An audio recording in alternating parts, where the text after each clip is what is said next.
And hello again, Bulldogs Nation. Welcome to Smith Robinson Stadium. It is semifinals night here in Greenwood. Happy Thanksgiving. Tradition like none other. Greenwood playing football on Thanksgiving Friday. 11th straight year that they've reached the semifinals. 24th overall since the 1996 season. Benton Panthers in town to take on the Bulldogs, the 2 seed from the East. And this should be a fantastic football game. Some are dubbing it a state championship game a little early, but I can tell you that Sylvan Hills and Shiloh Christian playing the night at Sylvan Hills have a little something to say about that. We'll try to keep an eye on that game as we go throughout the night. I'm Tim Terry. Glad to have you aboard. Kevin Jones, the ball barber, as usual, with us tonight. And, boys, here we are. Happy Thanksgiving, guys. Yeah, happy Thanksgiving, Tim. I tell you, these Bulldogs played this Benton Panthers 9 times and beat them 7. Mm-hmm. And we haven't played them, and it's almost been 3 years to the day. We beat them 31, 24, and 22 in the semis. So it's been 3 years since these two teams have played. And I'm sure Benton, Richie noticed that they brought a lot of folks downtown Greenwood, so they're going to be up here. They're going to be looking to knock off the Dogs here at home. I've got the last 5 meetings with these guys here, but there was one before that. I want to think it was 2015 or when they came up here and we put a 60 piece on them one year. That 61. Yeah, 61-23. 23. The first time we'd scored 60 points, I think, in school history at that time. So, but I think these Dogs are focused. I think this is just another rung on the ladder to ultimately get to the goal to get to Little Rock next Saturday night. Richie, I get in trouble playing the numbers game because I know we held Mountain Home to 10 points at their place. Mountain Home scored 49 on these guys last week at Benton. That's probably pretty dangerous, isn't it? Well, if you came looking for some defense tonight, this is probably word around town is this is not the place to come. Although I got a sneaky feeling that a lot of times when everybody's looking at the offenses, a lot of times it becomes a little bit, at least for a half, a defensive ball game. I really like the way our Bulldog defense is tracking. I think they're playing really, really well right now. They're starting to come around. The Hackler kid is, in my opinion, the best sophomore linebacker in the state. I don't have a large sampling size to say, but I can't imagine many. Here's what I'll tell you. Some alumni linebackers are standing down there on the sideline last weekend. They're like, who's the Hackler kid, and is he really just a sophomore?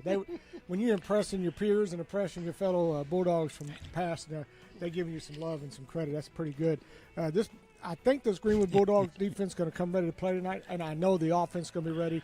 The question is a lot of the scores predicted is going to be 70s. Are we going to hang 70? I asked somebody, when's the last time we scored 70? They said tonight. Uh-oh. Well, I don't know if 70's in the cards, but I can see us winning the game. I just feel like our defense we see this a lot, guys, in all due respect to the East, but we see those guys run through the regular season. Heck, some of them be undefeated. Then once they get down to the late in the playoffs, the West seems to always kind of prevail when the chips are down. So, of course, now with this Benton squad, they were in the West for a while. They were in our conference for a minute. So, and you're talking about a town, a team, and a program that kind of mirrors Greenwood's in some respects. They've got huge community support and a great coach, Coach Harris. Brad's been there a while, good dude. And so really looking forward to this game. I know Sylvan Hills has also been scoring a ton of points. Be curious to see. I think that game with Shiloh is going to be a huge scoring game tonight as well. So should be a lot of action in the 6A semifinals tonight between us and Benton. Benton was in the West, 6A West for 6 years. Yeah. We always played them in Week 8. Right. That's exactly right. And they've been some really good ball games. They usually have some quality eye test. Current Razorback, Braylon Russell, he played there. Yeah. He passes the eye test. So, anyway. Let's go down to the field. We've got a special little announcement going on here, a little recognition. An award to an exceptional member of the Greenwood community. We are proud to recognize Ronnie Deal as the 2025 Nike Contributor of the Year for the Greenwood Athletic Department. Ronnie has served as the PA announcer for Greenwood Athletics for many years, announcing at both football and baseball. His steady presence in the press box, unwavering professionalism, and genuine care for our student athletes have become an essential part of the game day experience here in Greenwood. Beyond athletics, Ronnie serves our community as the pastor of First Baptist Church of Greenwood, where his leadership, compassion, and encouragement reach far beyond the church walls. He is a true beacon for our community and a constant supporter of our schools, program, and the young people. We are grateful for Ronnie's years of dedication, service, and unwavering support of Greenwood Athletics and the students we proudly serve. Everybody, please join us in congratulating Ronnie Deal on this well-deserved honor.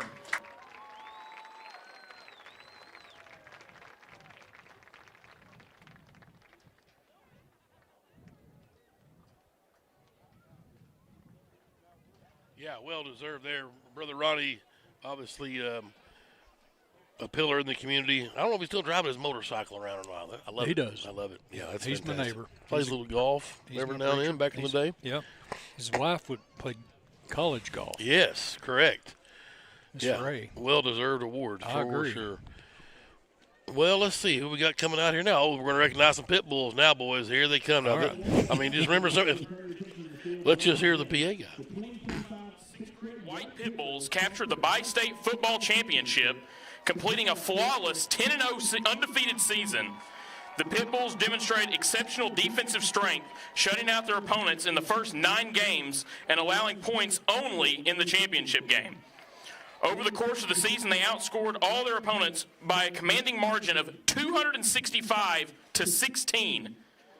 This accomplished group of young men concluded their multi-year run with an impressive 33-6 overall record, 4 consecutive championship game appearances, and the members of the 2025 6th grade White Pit Bulls are number 1, Weston Spencer, number 2, Matthew Rye, number 3, Joel Hottaway, number 7, Dallas Goins, number 8, Hawk Little, number 11, Titus Billingsley, number 12, Jericho Slate, number 13, Reed Gray, number 22, Eli Walton, number 33, Kickster Lott, number 40, Caden Slater, number 42, Braden Gilbert, number 43, Corbin Hunt, number 44, Matthew Murphy, number 50, Noah Weaver, number 60, MJ Felderman, number 62, Maxwell Dennis, number 64, Cruz Eastlick, number 66, Jaden Hernandez, number 72, Easton Selkirk,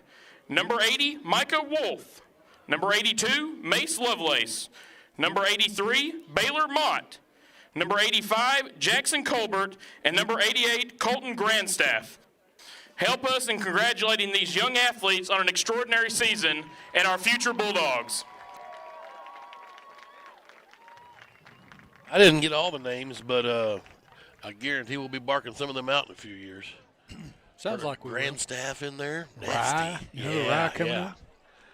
What do you got? How many of them hairs did you turn blonde? I know a little Slater guy. I know you did a little. You did a little Slaters? They got some good guys. Somebody did a good job, though. Oh, I thought they said they took. Maybe your sons did one of them. No, not any of my guys. We don't do that. Oh, all right. Fantastic. 9 straight shutouts. That's pretty good. Everybody but the They don't play any defense in Greenwood. Yeah, right. Well, we're going to start, it sounds like. Yeah, Oh, by the way, we do play some defense. That's right. I dare you to walk up to Coach Gill and tell him that. Look him right I'm in the not. eye. No, I'm his biggest fan. I get to talk with him every Thursday. It's nice. And by the way, congratulations to Hunter Morton, our defensive line coach, who proposed to my daughter. I did see that. So I've got a little pull of the defensive line. I was telling him, double twist. We're going to do a little bit of this action. I'm getting the signs down. Cool. I told Hunter, I said, I'll be down there making sure you keep the peace. Just have him call the old hackler and a slash. Hackler, yeah, it's It's called absolutely. the hackler. So good luck, Hunter, with my daughter. She's a handful, but I'm super excited for him. Going to make him a better man. Absolutely. Maybe he'll make her, but I don't know how it's gonna No. work. I watched the proposal thing, and everybody's like, defensive linemen move slow, but Hunter was moving really slow on the knee Yeah. and then pulling the ring out, and everybody's trying to coach him up. Yeah, So, come on. it was an ordeal. Okay. Speaking of coaching up and a good men, let's go talk to head coach Chris Young, see what he's got thinking about last week in the Knights football game. Here's the top dog, Chris Young. We're back here in the pregame show and sitting down with head football coach Chris Young. Coach, happy Thanksgiving yesterday. Appreciate it. Always good to be practicing yesterday. Great turnout. We'll start right there at that Thanksgiving practice. Yeah, unbelievable. You know, we're so blessed here. I think that's as good of a crowd as we've ever had on a Thanksgiving Day.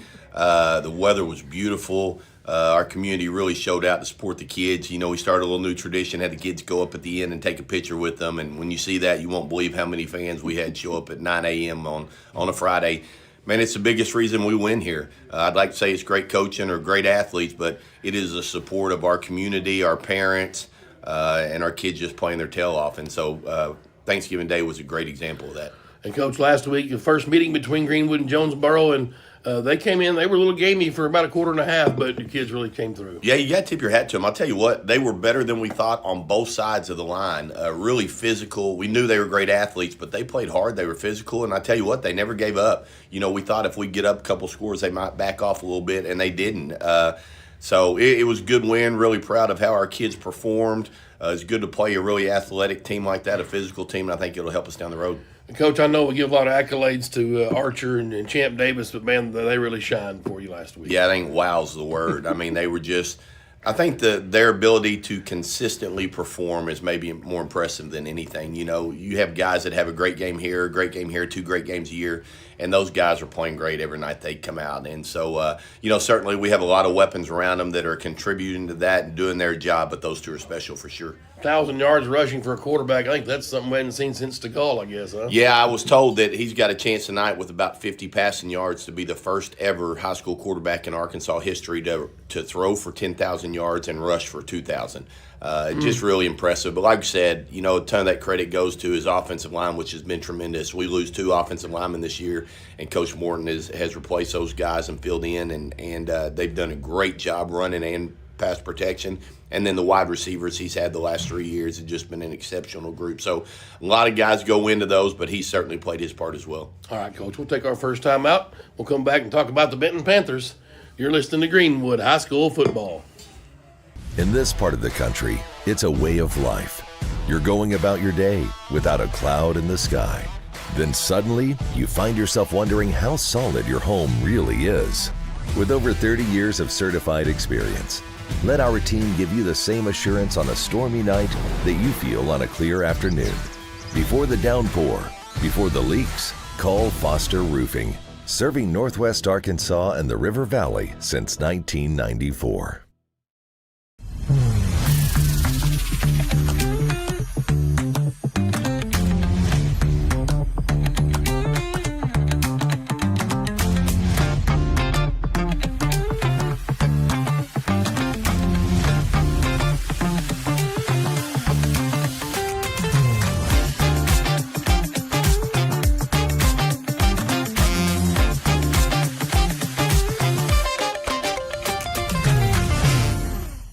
I'm Josh with Vision Exteriors. If you're concerned about the storms over the last couple years and the effects they've had on your roof, or the endless maintenance on your siding, or the energy efficiency on your windows, just give us a call or go online, schedule an appointment, and we'll be out there. Back here in the pregame coaches show with head football coach Chris Young. Coach, here we are in the semifinals. I think the 23rd time in school history. Just an awesome achievement. Most of them you were here for, obviously. Benton Panthers, this is an old foe here, and these guys mean business. Yeah, really good program. We've got a history of big games with these guys. We were in a conference with them a couple years and always had good games that were back and forth. And then we played them in a couple semifinals games, been great ball games. So tremendous respect for Coach Harris and his program. They got great community support down there just like we do. They're not scared. They're coming in here ready to play for a chance to play in state championship game, so we're going to have our hands full. I know earlier this year, I think they played Sheridan and scored 80-something points, so my son and I went home and watched the game after Greenwood's game was over. They can put points on the board. Yeah, I think it's good of an offense as we've seen all year. It starts with their quarterback. I think other than Kane, he's the best quarterback we've seen. He can beat you with his arm and he can beat you with his legs. And getting later in the season, they're starting to run him more. So a big part of our game plan is going to be keeping him in the pocket and not letting him beat us with run the ball, because we know he's going to complete some passes. And, Coach, it's kind of like the puzzle pieces. You've kind of worked your way all season to get to a guy like that and a team like this. Yeah, you know, defensively, we've had our struggles, certainly, playing a ton of young kids, having a bunch of injuries. Coach Gill's done a great job kind of piecing that stuff together, and I feel like we're playing better the last couple of weeks. Those sophomores aren't playing like sophomores anymore. You know, guy Briar Hackler has just been unbelievable the last couple of weeks, and we're going to need a big performance from him. And really, the defensive line is going to be huge tonight. You know, Cody Johnson and Hudnall, Brock Shepard, Flannery. We need those guys to really control the line of scrimmage and stop the run game tonight. You talk about the defense, and we mentioned on the broadcast tackling has gotten better. It seems like every week they just get better. We've had the kid from Mountain Home, didn't really hurt us, who's a great runner. And then the kid from Jonesboro, we just tackle well. They might get through the 5 or 6 yards, but we haven't given up a long run. Yeah, I think that improvement in tackling throughout the year is probably based off how we practice. Mm-hmm. We're not real physical. We don't do a lot of live practice and trying to keep guys healthy. And so the longer we go in the football season, I think from game reps, we get better tackling. All right, Coach, we'll take our final timeout. And we'll come back and talk about the rest of the season here for the Greenwood Bulldogs. You're listening to Greenwood High School Football. Come on. Move. Here we go. Just a little baby step. Just move. Honey, what in the world are you doing? Well, I'm trying to mosey on down to the bank. This gal here is my ticket for that home improvement loan at Farmers. You don't have to be a farmer to bank at Farmers. Farmers Bank is celebrating 115 years of serving the financial needs of everyone in the River Valley. And Farmers. For over 22 years, Lumber One, locally owned and operated, servicing the River Valley and Northwest Arkansas commercial and residential building supplies. From lumber to windows, roofing, and a door shop for all your exterior and interior doors. They've got trim, hardware, and more. Whether you're a builder, remodeler, or do-it-yourself, Lumber One has got what you need. Lumber One, located off Industrial Park Road in Van Buren, where service still matters. Lumber One says, go Bulldogs. Greatness doesn't happen overnight. It takes time, focus, and dedication. At Shelter Insurance, we understand that because we put in the hard work and dedication for decades. And that commitment is paid off with award-winning customer service for your auto, home, and life insurance. See Shelter Agent Jason Hill in Greenwood and ask about Shelter's competitive rates. Back here in the pregame coaches show with head football coach Chris Young. Coach, some announcements to make. Yeah, we got a big award tonight, and it's going to start off with our presenter. Our superintendent, John Ciesla, is presenting an award tonight. Man, he does so much for our program. Our administration, our school board, they support all of our programs, not just football, our athletic programs, our extracurricular programs, our academics, and our faculty and staff. Mr. Ciesla is the best in the business and doesn't get enough credit. But tonight, he's going to be here to recognize our Nike Contributor of the Year. Tim, you've won this award before. You were the first winner of this. It's something we started in our athletic department. But tonight, we're going to recognize Ronnie Deal. Ronnie, pastor at First Baptist Church here in Greenwood, amazing member of our community, but has been huge in our athletic department. Doing the announcing at football games, doing announcing at baseball games, just an outstanding person and a leader in our community, and we're very thankful for Mr. Deal and what he's done for our athletic program. Certainly deserving the recipient, Coach. Okay, Coach, Saturday night, next time I'm going to see you down in Little Rock, so good luck tonight. Let's get them Panthers. It's a big one. We're ready to go. All right, that's head football coach Chris Young. Come back for the state semifinals. It's the Greenwood Bulldogs and the Benton Panthers. You're listening to Greenwood High School Football. Hug Chevrolet Buick GMC in Charleston are unloading every week. To see what is arriving next, you can visit hugm.com, HUGGM.com. The Hug family has made car buying an enjoyable experience for over 80 years in their spacious showroom in Charleston. Don't pay too much on your next vehicle. See the Hug team where you don't pay extra docker prep fees. Hug Chevrolet Buick GMC on Main Street in Charleston. Hometown sales and service since 1937. At Laster Eye Center, we focus on more than your vision. We focus on your experience with the most modern eye exams and procedures for the entire family in one convenient location. We focus on how you feel, diagnosing and treating a whole range of vision conditions and eye disease. We focus on what you care about, finding the right combinations of frames and lenses so nothing prevents you from living your best life. Laster Eye Center, we focus on more than your vision. You'll see. At Randall Ford, we believe in more than just selling cars. We're committed to driving our community forward. For over a century, we've been here, supporting local businesses, sponsoring youth events, and giving back to the place we call home. Because we're more than a Ford dealership. We're your neighbors, your friends, and your biggest fans. From hometown parades to Friday night lights, We're proud to be part of those moments. Randall Ford. We are the River Valley. For 4 generations, Johnson Dermatology has proudly cared for the skin and the spirit of Greenwood. Supporting Greenwood High School and the community isn't just tradition, it's who we are. At Johnson Dermatology, we're dedicated to efficient, quality, compassionate care centered around you. We believe in giving back with our time, resources, and commitment to the place we call home.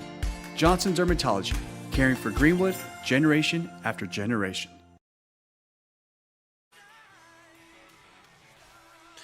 And we welcome you back to Smith Robinson Stadium, Farmers Bank Field. We're moments away. Right as I speak, here she comes, Miss Arkansas. I see her coming down the track.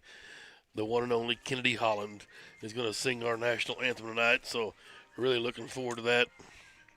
Miss Arkansas, it's about time. She's been pushing and trying and working hard, and she got it this year. We're proud of Kennedy. Yes, we are. I'm trying to think. Miss America, didn't she come in? Yeah, she's top 10. Yeah, top 10. I don't want to quote exactly, but top 10, you're a winner. Yeah, no doubt. I mean, that's pretty impressive, all the women in America in that pageant. So congrats to her. It's awesome to have her out here. She's a member of the Mount Harmony Mafia, just FYI. Just FYI. Yeah. Here is our Film Bay trivia tonight. Joey Buffkin, always Johnny on the spot. First of all, let me tell you, on this day, this is November 28th, we're 0-1. We've only played one game on the 28th of November, and that was in 2008.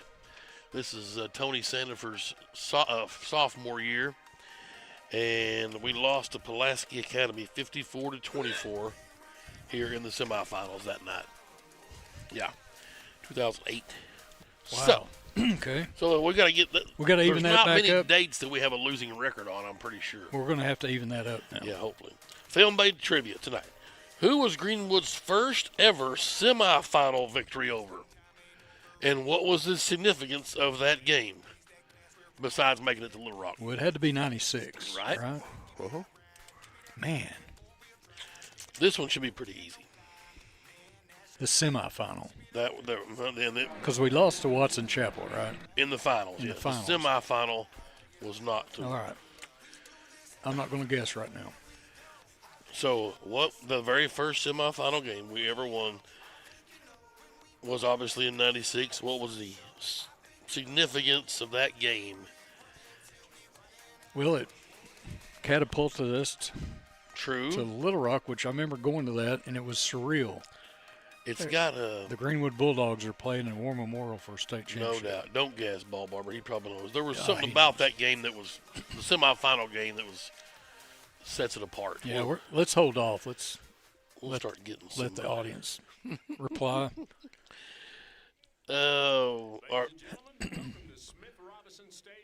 We'll go to the public address announcer, Brother Ronnie Deal, our Nike Contributor 2005 Contributor of the Year. And get your ass caught up on the pregame festivities.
We ask that you remain standing and turn your attention to the south end zone.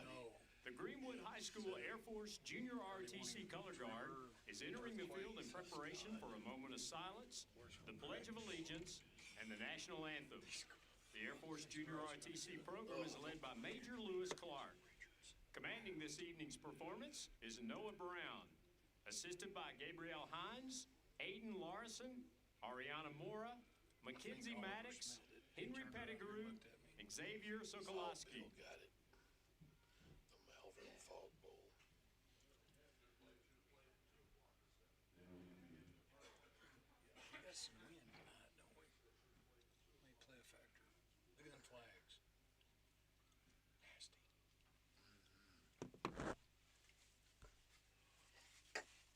South wind, that'll warm it up a little bit. Please join us now as we pause for a moment of silence.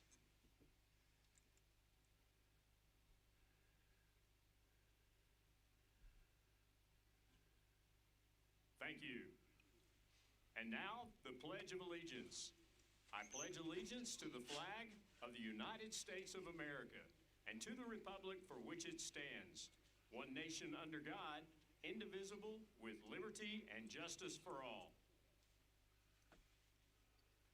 Performing tonight's national anthem is Kennedy Holland. Kennedy graduated from Greenwood in 2022 and is a current student at UCA. She was crowned Miss Arkansas 2025 and represented the state at the Miss America 2026 competition, where she was named a top 11 semifinalist. Ladies and gentlemen, our national anthem. Oh, can you see by the dawn's early light what so proudly we hailed at the twilight's last gleaming, whose broad stripes and bright stars through the perilous fight o'er the ramparts we watched were so gallantly streaming, and the rockets' red glare, the bombs bursting in air, gave proof through the night that our flag was still there. Oh, say does that star-spangled banner yet wave o'er the land of the free and the home of the brave? Great job, Kennedy. Please remain standing until the colors have left the field.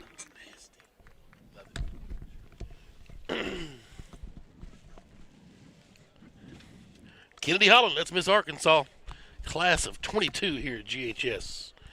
Just spectacular rendition of the Star Spangled Banner. Coach T's in Pine Bluff. Appreciate it, Coach, checking in. Yeah, we got an awesome south wind going on, and I'm sure that's just making Richie super excited down on the sidelines. It's not only chilly, but it's maybe blowing his hair. You said it was a nice warm wind. I haven't experienced that as of yet. Well, I mean, it's from the south. Yeah, it You could be remember, worse. The southern wind is warm. The Gulf, it says it's 50, feels like 45. Yeah, I don't buy into that 50-degree stuff. They said that same thing up there at Mountain Home, and it was probably felt like a little colder there than here. But Yes. I'm better prepared tonight than I was then too. Gotcha. That's enough wind to affect kicking games and throwing games. It said the wind gusts are likely up to 20 miles an hour. We're seeing that. I've learned from my baseball time that when the American flag is at full starch, I mean, it looks like it's just sitting, that's about 25 miles an hour. Okay. On the minimum side. Well, it sure is windy, and it wasn't doing that when I got at the stadium, so it just started. Correct. But whatever it's going to be Bulldog weather. Is that what you're saying? Absolutely. It doesn't matter. I mean, there was actually some light drizzle when I went down a while ago. Met Cody Taylor's grandparents come in and down from Kansas City, and sure enjoyed seeing those folks. They're used to this. This is Chiefs Kingdom weather right here. He's decked out in Chiefs gear. Balmy spring afternoon. Yeah, and then Leland Barclay from the Limgaz, he was giving me the business for wearing shorts. I said, it's a balmy 72 in here in the press box. Well, they're just short pants. That's what they are, right? You know, I learned from my SEALs training, it's all mental. Or maybe it wasn't SEALs, it was something. But anyway. Some old guys supposedly climbed to Mount Everest other than just a shirt and shorts and sandals. It's just mental. That's what he said. Isn't it? Yeah, diamonds are forever. So whatever that's worth. Boy, it's hard to believe. Well, we're semis. I know. It seemed like yesterday was kicking it off week one. I will let you know that Bill Woody won our trivia. He came in quickly with Malvern and the Fog game, and that's exactly right. The Malvern Leopards came up in 96 in the semis, and you couldn't see the game at all. It was so foggy. Luckily, the officials saw the holding going on out there. There was several holding calls on Malvern that night in the wet field. We ran the sprinkler heads all week, supposedly. No. It's a water leak on one area. Yeah. All right. Is this another one of them we decided the coin flip to not even I guess so. Well, no, they're going to bring him out. They're going to bring him out shortly. Oh, we still got 3.5 minutes. Walrus training, not SEAL training. That's more like it. Let's see here. I'll say Benton's brought the biggest crowd we've seen here at Smith Robinson all year. That's a big crowd. That's exactly right. Rick Whitaker's got us tuned in. Rick, the grand staff is up in Grove today, Oklahoma. Appreciate everybody checking in with us.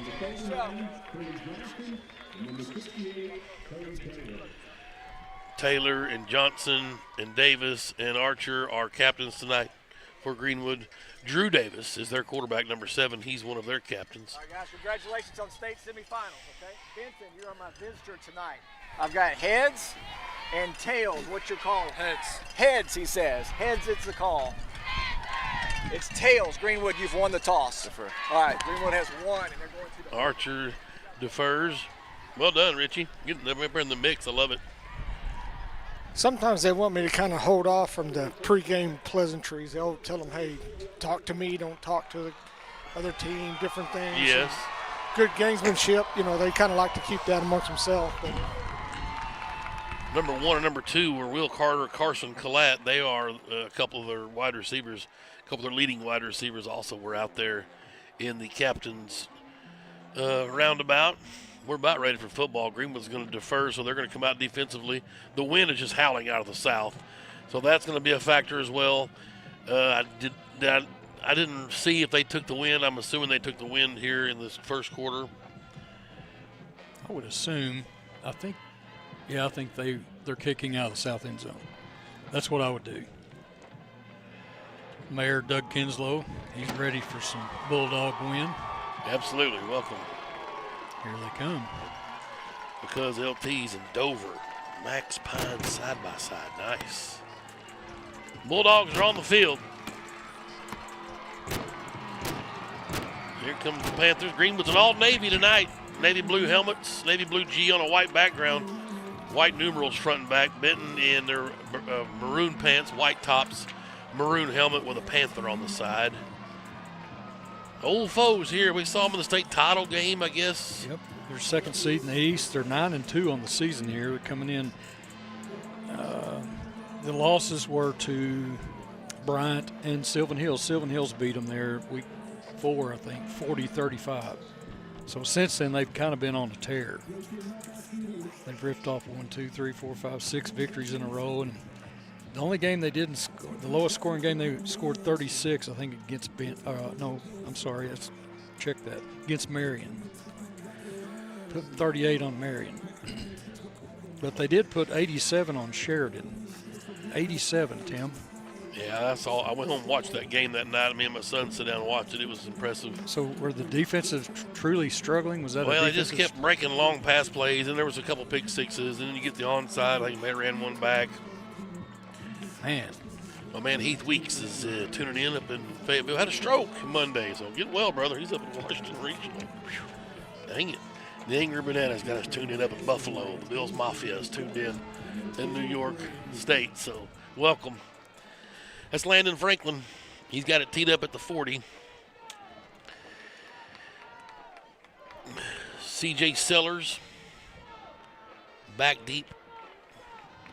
And we're underway in the state semifinals here in Greenwood. Farmers Bank Field, this one into the end zone, a touchback.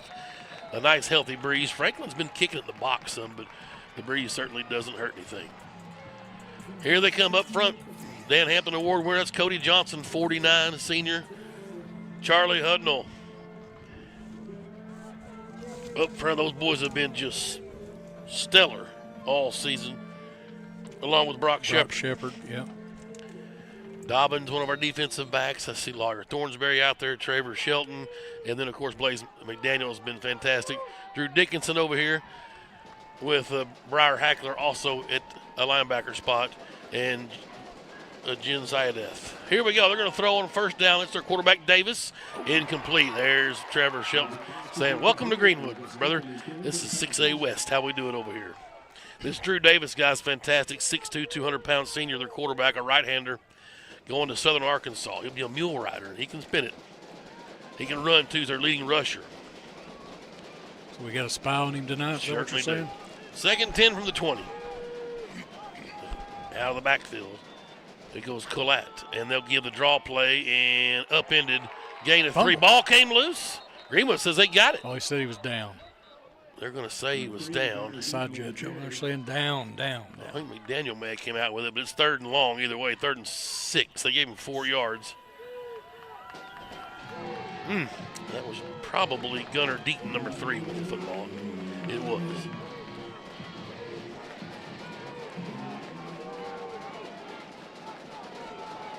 Trips to the right.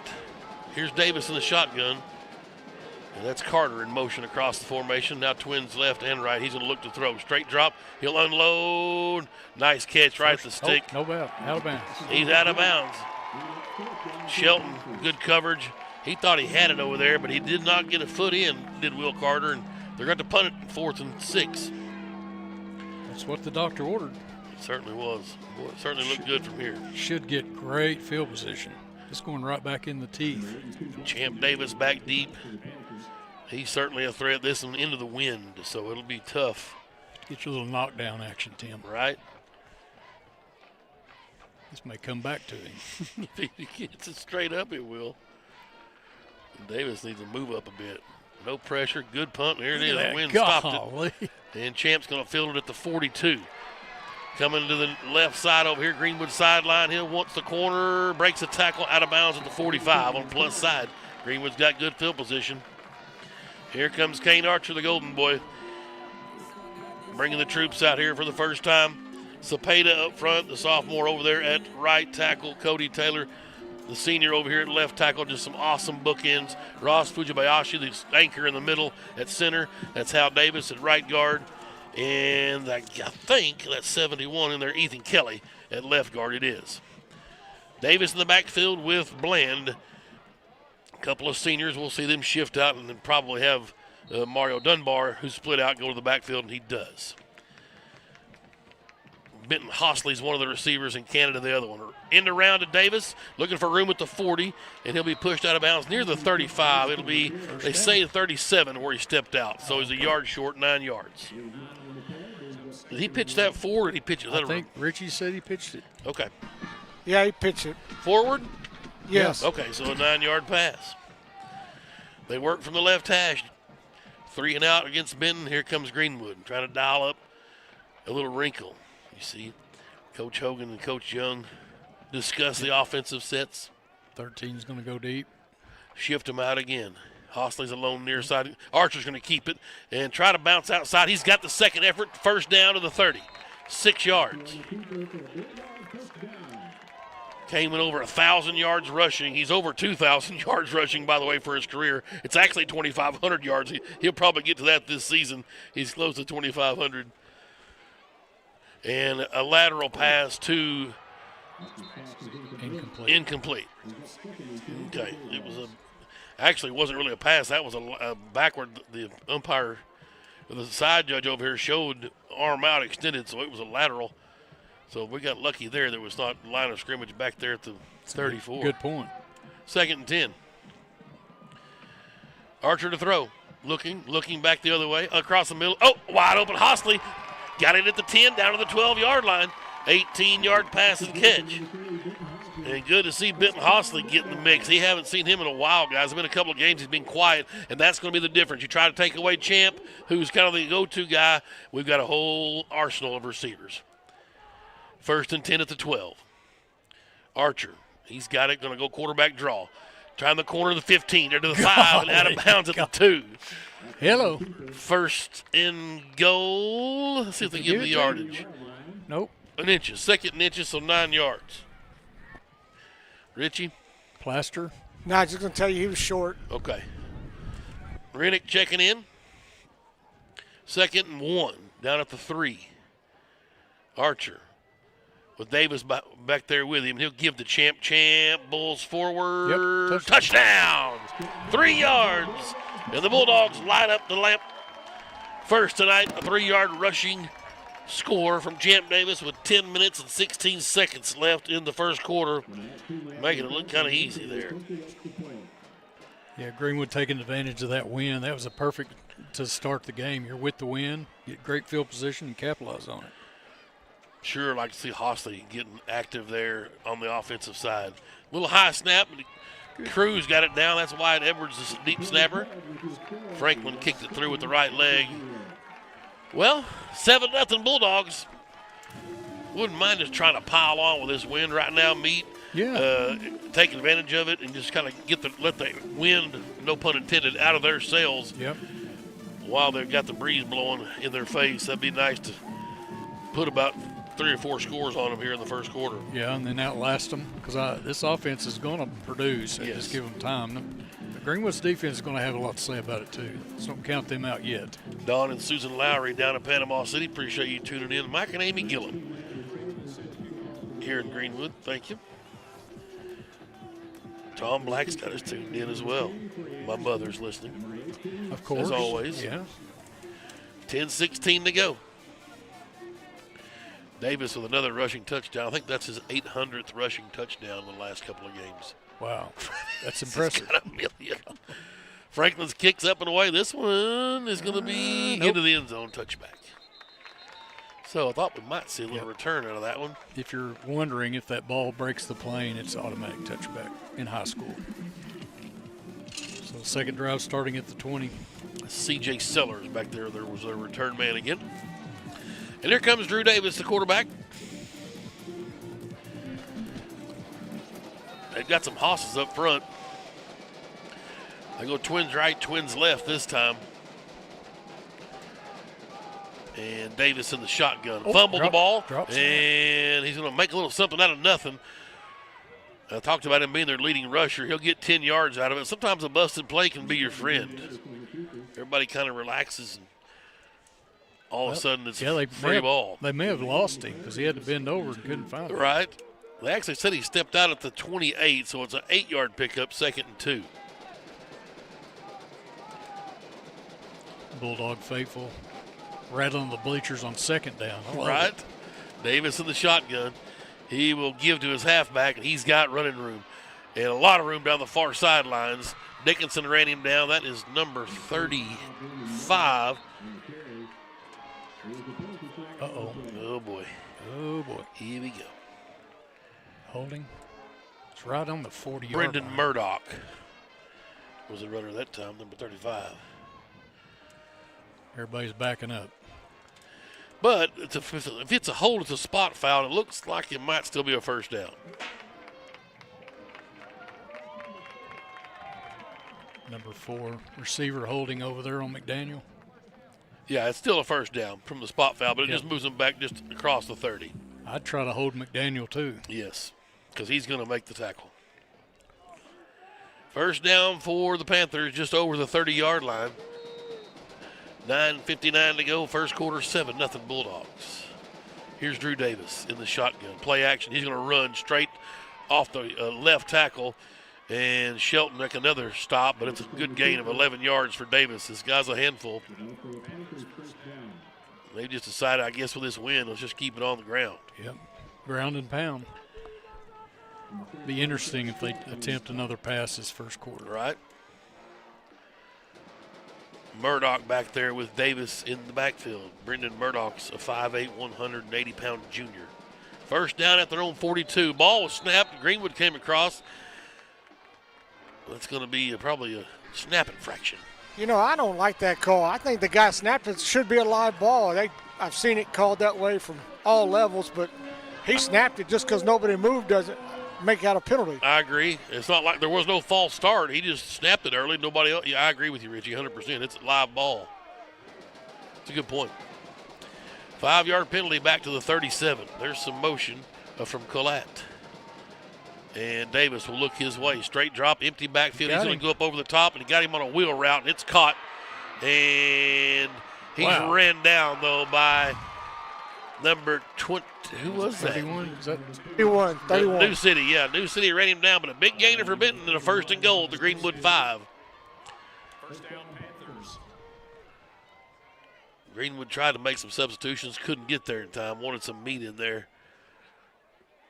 But it's first and goal at the 6 officially. There's some speed we saw, guys, from New City. We've seen that a few times this year from Greenwood's defensive backs.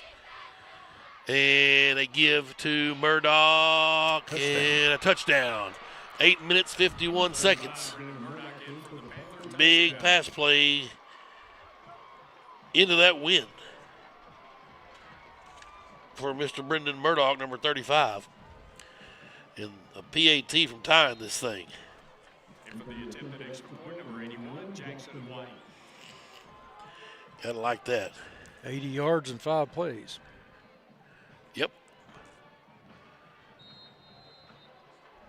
Extra point is good with your score, Bulldogs 7. I do like the effort from New City. How many guys stand up behind him, run into the end zone with him. So I enjoyed the effort. I think that's Gabe Wilbur was the kicker. I think it's a 91, kind of a different font on these jerseys for Benton. But anyway, the PAT was good. And with 8:51 to go, we're tied at 7. 8-0 Shiloh Christian over Sylvan Hills. They're 50 seconds into that one. 8? Go for 2. Yeah, why not?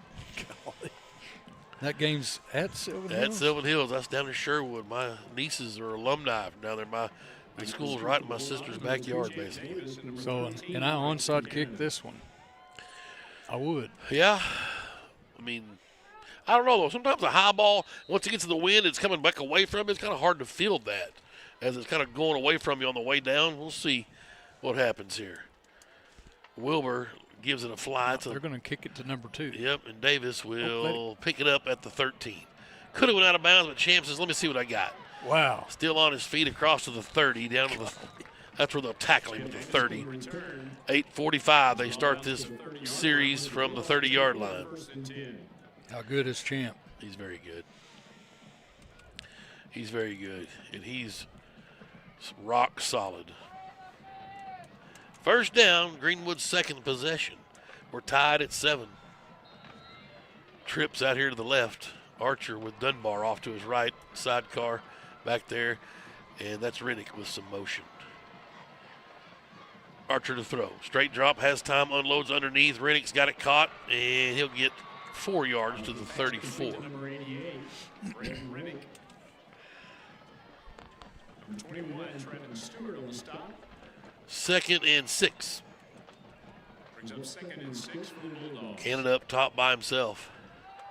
The super sophomore. He's been quiet a little bit, just waiting to explode. Rennick again in motion. Same formation we just saw. Archer goes to him back this side. This time Rennick breaks the tackle, breaks a second tackle, as usual. Gets out to the 37. And it's 3 yards. And it's 3rd and 3. Number 6, took a pretty good hit right there and just kept going. They hit him across the middle, hit him left flat. Now where are they going to throw it to him at? Oh, Hard count. Archer thought somebody jumped. Nobody did. 44 was close. He sure was. 40 was as well. 3rd and 3. Play clock's at 13. Plenty of time. And here we go. Archer, quick hitter. Caught by Bland. Nope, he dropped it. Had it, took a hit right as he was trying to tuck it away, and it goes incomplete. We'll see what the Bulldogs want to do. Kick it. Archer's coming off. He didn't do it. Nope. Don't see very many punts. Canada's going to get back and punt. We had Dobbins punted originally, and he was a dandy punter, but he had an injury. And so Canada became the punter. Edwards will do the deep snapping. Wyatt's a senior. Low snap but handled. Canada got it away, and it's a good one. High spiraling. Pushes the defender, the return man back. He fair caught it. Now signals. Wow. Lucky he didn't get his head knocked off. No, he signaled early. Okay. Yeah, he did signal. He waved above his head, and he's like, y'all saw that, right? Stop. So Benton with a chance to take the lead here with the line of scrimmage, the 24-yard line. I think they've yet to run a play to the right side. Everything's been on that side of the field. We'll keep an eye on that. Speaking of Canada kicking, saw Big Frank and Nolan and Angie and saw him. The bleachers. Relatives. Good to see Class of 92 represented here tonight. Here's Drew Davis, their signal caller. Twins right and twins left. They work from the right hash. Davis, quarterback keeper. And gets ran down there by Davis on the quarterback keeper. Sayedeth. Number 34, Jen Sayedeth.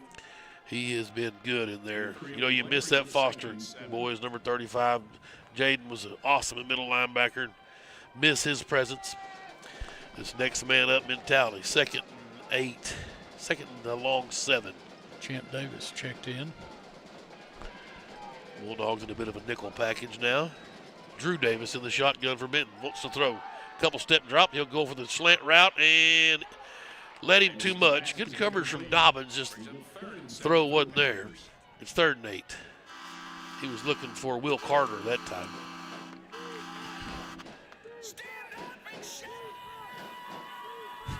These are the numbers we like right here. 3rd and long. Yes, sir. 3rd and officially behind the sticks. Yep. Get off the field. 3rd and 7. Drew Davis in the shotgun. Play action, looking left the whole way. Meat, you've been right about that. And, Dobbins jumped on it.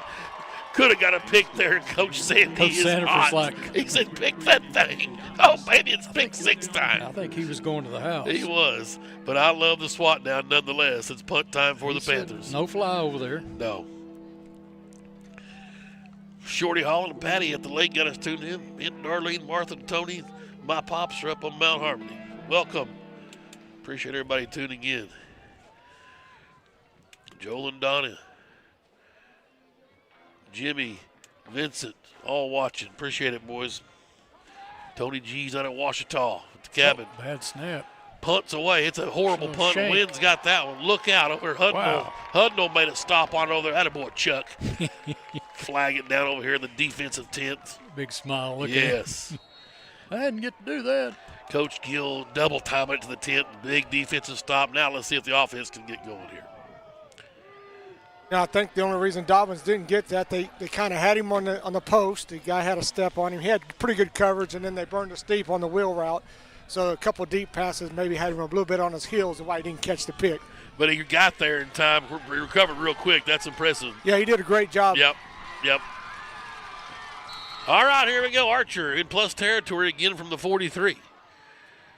And he's going quarterback draw. Good block. Got across the 40. Still on his feet to the 35. They say the ball came loose, but it's out of bounds. He's out of bounds. Let's see if they give it to him. And the other refs got him down. Yeah, I thought he was down too before he ever got to the 35. Well, he definitely fumbled. And it is at the 36. That's 7-yard run. Yeah, he did fumble. The guy said he was down, but he fumbled. He might have recovered again and then went down with it. But the guy was out of bounds when he recovered it either way. Correct. Trips right this time. The 2nd and 3. Archer's got it, looking to throw. Wheel route, looking for Dunbar, not there underneath. Boom, Canada, first down and down to the 29-yard line. That'll be 7 yards, and the chains will move. First catch for the sophomore, Braxton Canada. Stephen Gale Hamilton got us tuned in over on Ulmer. Appreciate it.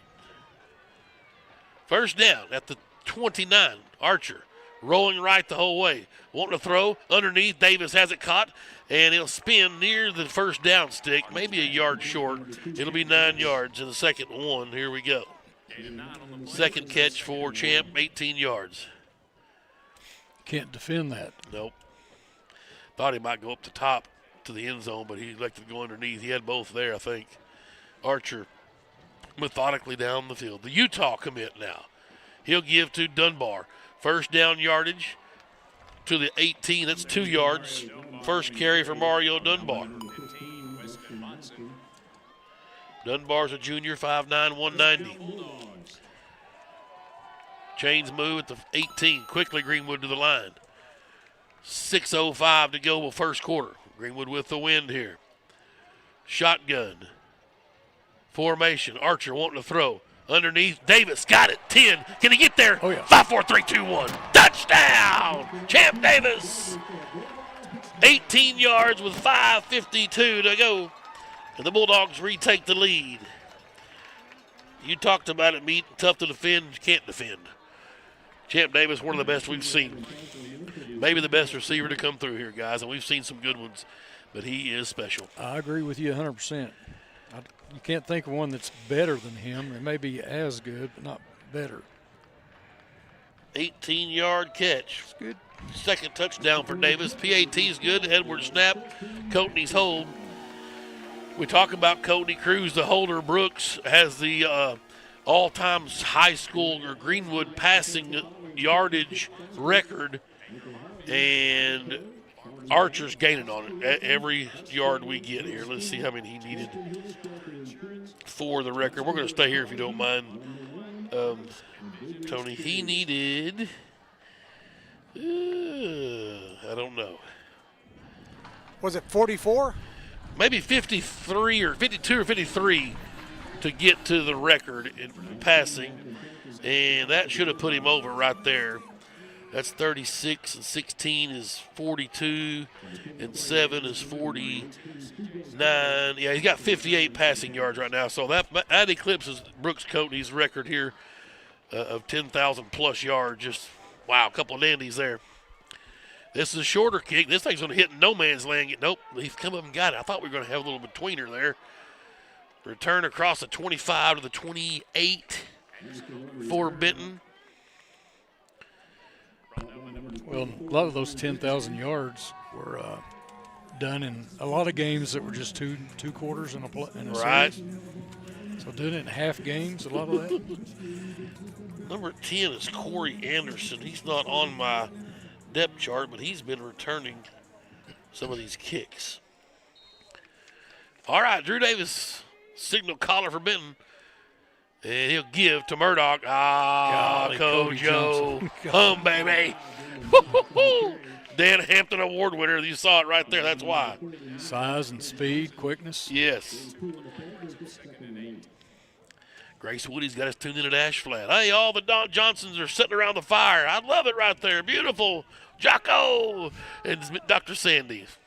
Good crowd there. I wonder if Dr. Lee's there, too. Love the Johnsons. Second and 8. Appreciate all their help with Greenwood Athletics, too.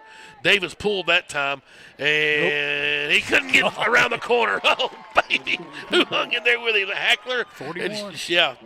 Traver Shelton's been playing magnificent. He's kind of that spy we talked about out of that free safety spot. Beautiful. They shift personnel here with 3rd and 9.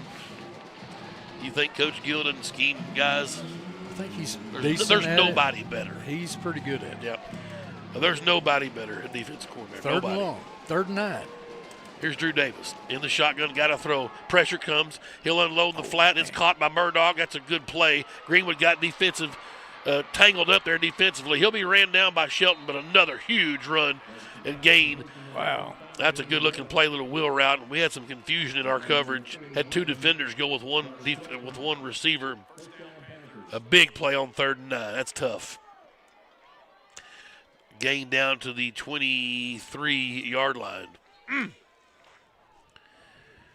Yeah, that wheel route's hard to beat, too. It's hard to defend. Greenwood runs it to perfection. About a 47-yard gain. Here's Davis now with a fresh set of downs. He'll throw on the flat, and it's complete. And into a defender was McDaniel. Dickinson out there as well. But Carter made the catch. Will Carter, 6-yard pickup at 2nd and 4. You see that route run at all levels, almost like a little pick, your little crossing route out there. They did a good job of it. Nobody rubbed, nobody picked, so good job. Yates, The Rock, Nurse Ashley. Wow, they're all alive out at The Rock's house. Welcome. Enjoy the game. Here we go. Davis empties the backfield with Carter, and he'll look to throw. There's that wheel again. Pressure coming, and Davis is in trouble. Kojo just threw it away. Did it get to the line? I don't know it did. Is there a receiver there? That 2 was running it down. He was certainly still in the pocket. It did not get past the line of scrimmage. It did not. They're going to say 2, I guess, was in the area. 3rd and 4. Wow. Cody Johnson in his face. I don't know if 2 was in the zip code. Well, he was running after it. He's being generous. Craig and Jamie Taylor in Cave City. Welcome. 3rd and 4. Here we go. Davis in the shotgun for Benton. Trying to get this game tied. Trying to keep the drive alive. Davis with a nice pull. He did. Good tackle out there in the open field, but the chains will move. That was a Thornsberry Lawyer with a nice open field tackle. And I talked about that with Coach Young. The kid from Mountain Home, he had an awesome year running, but he broke those runs. For us, he might get 7, 8, 12, but he never got loose with one because we tackle so well. It's just a great problem to have. 1st and 10 at the 10. They got the chain still alive. I guess they're at the 11 down there. We're at the 11. Okay. 3:10 to go. Low snap. Davis play was kind of busted. Little screen the other way. And guess who? Thornsberry back to back. 1 yard gain, 2nd and 9 at the 10. Tackling machine. Good looking play there. These guys mirror Greenwood a lot. They got the same kind of skill set. It's a fact. They have an offensive line that passes the eye test. Certainly. This is a good matchup. Offensive line reminds me a lot of Harbor's offensive line. Smaller center, but everybody else was huge. Yep, gotcha. 2nd and 9 at the 10. Davis in the shotgun for Benton. He'll put Carter in some stutter step motion way out to the left and looking his way. The whole way across the back of the end zone. Now flipped out of there by Dickinson rather. I met Drew yesterday at the Thanksgiving practice, so that was a lot of fun. He looks like Ric Flair with that hair. Are you going for it here? 3rd and 9. Oh, I thought it was 4th. Never mind, my bad. I was wishing it was 4th. Well, it's fixing to be. Fixing to be 4th. Hold on to that thought. Do you kick it or? Hold that thought.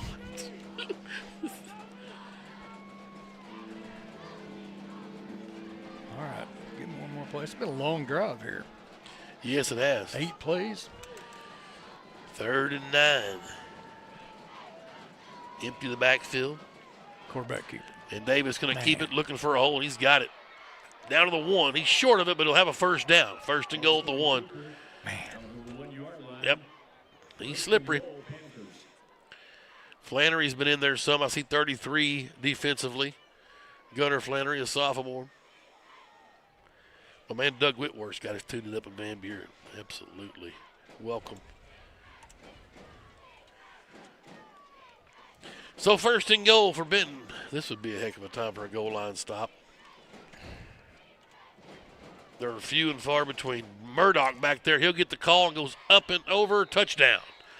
1:46 to go. 1st quarter. And I guess you guys were right. We're going to have a high-scoring affair. 2nd rushing touchdown for Murdoch. PAT pending to try to tie it up. 72 yards and 10 plays. A big 3rd and 9 wheel route changed that drive. It did. Yeah. PAT's on the way, and it's through. All right. We're tied at 14 with 1:46 to go here in the first quarter. We'll take a break. You're listening to Greenwood High School football. Come on, move. Here we go. Just a little baby step. Just move. Honey, what in the world are you doing? Well, I'm trying to mosey on down to the bank. This gal here is my ticket for that home improvement loan at Farmers. You know, you don't have to be a farmer to bank at Farmers. Farmers Bank is celebrating 115 years of serving the financial needs of everyone in the River Valley. And Farmers. We're back here at Smith Robinson Stadium, Farmers Bank Field. 14-14 semifinals, 6A state playoffs. Sylvan Hills and Shiloh Christian tied, hooked up in the other semi. And I mean, here's your onside kick. Got the bounce they wanted. Can Rye flag it? He does. William Rye flagged it down. Well done at the 37-yard line. Greenwood will set up shop with 1:46 and the ball barbers roaming the sidelines. I'm going to tell you, I love what I see from the Greenwood defense. We've had them third down and long several times. I really think that Coach Gill is going to iron out all Benton's wrinkles. They've hit us with a few little things. They've got a couple big plays, but other than that, we've controlled their offense. I really like what I see. I think we're going to get them. That's a great point. Two big plays, a couple wheel routes have really got us. So here's Archer. He's going to try it again last time, probably with the wind. He'll throw, complete. That's Rennick. First man never gets him down. He'll get 11 yards. Every time. Chains will move. I believe that guy. It's pretty impressive. Shout out to Buddy Duke down there in Alabama and Shane Soulsby in Florida. Hey. Long-time watchers and listeners. Yes. Greenwood's ball to 48. Archer in the shotgun. He'll bring Bland in a little stutter step motion. And now Kane will keep it. Looking for a seam. He's across midfield to the 48, so it's 4 yards as they flip over the blue G in midfield. Davis will check back in. Rennick will come out. Clock running, 1:10 left. There ain't no tomorrow. Nope. Win or go home. Trips right, or twins right, twins left. Now Davis will go in motion left to right, and Archer's got the ball. 2nd and 6. Wanting to throw the screen, now he's got him. Can Davis make one man miss? He could not. Excellent tackle. Yep, and a loss of 1. Don't see that very often. 3rd and 7. Anderson on the stop. They've got some guys going both ways. Keep an eye on that. Archer from the Panthers 49. Play clock is at 20, so they'll have to get a play off here with the win. Young running through the signs. 20 seconds. Coach wants a timeout. Hated to waste that clock, but he's going to use a timeout here and get the right play. You want to dial something up with this win for the last time here and just get a first down, if nothing else. Yeah, you got to give kudos to Benton. They've actually tied us here against the wind. You're right. And that makes me feel pretty good because I know our offense is capable of moving the football. So hopefully, obviously, the wind hadn't affected a lot. And he's thrown deep balls, too, against that wind. I don't know that it's blowing like it was at kickoff. Yeah, Glory's still, is it still up? Still wavering a bit. 15 seconds left before the quarter ends. Yeah, but the leaves aren't blowing across the field like they were that's earlier. true. That's what I was talking about. No doubt. 3rd down and 7. Greenwood's football over here on the near hash. So, Richie, were the leaves leaving? Is that what you're saying? Yeah, they were piling up in the north end zone over there. Okay. Well, hopefully somebody from Greenwood's piling up over there in about 15 seconds. I like it. 3rd and 7. Archer from the shotgun with trips right from the Benton 49. Canada in motion. And Archer rolling right the whole way. Good block from Taylor. Underneath, we're going to get a flag. We're not going to get a flag. It's incomplete. He was riding Davis pretty hard across the route there, but no flag, and it looks like the punt team will come on. And I don't mind it. You're punting with the wind here, so yep, should be able to pin them deep. Canada will drop back. Edwards on the snap. 2nd punt of the night. And I don't think the rule's the same on a kickoff. Even if you touch it and it goes in the end zone, it's a touchback. But I think on a punt, it's a live ball. Interesting. We're going to fake it. Look at Dunbar's this. back there. And timeout called by Benton. They didn't like something over there, and Greenwood had a little fake on. I think they did. Something was fixed to go down. Either Canada was going to give it to Dunbar, and Dunbar was going to punt it, or Canada was going to take off running. It was going to be exciting, and I'd leave it on, just to be honest with you. Well, if Dunbar was a gunner on the far side and that guy came in motion with him, Canada was probably going to take off around the end. They didn't have nobody left over there. No one, correct. Didn't take them long to realize it. Correct. Good timeout for Coach Harris over there. Like you said, as soon as Dunbar took off this way, he saw that they had their hand in the cookie jar. 4th and 7 still from the Benton 49. And now the normal punt situation as Dunbar comes off.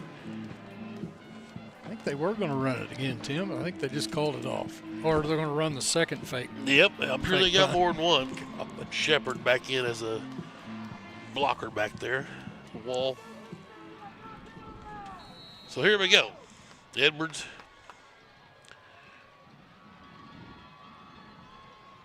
Low snap. Canada bobbled it. He got the punt off, though. Oh, he was down.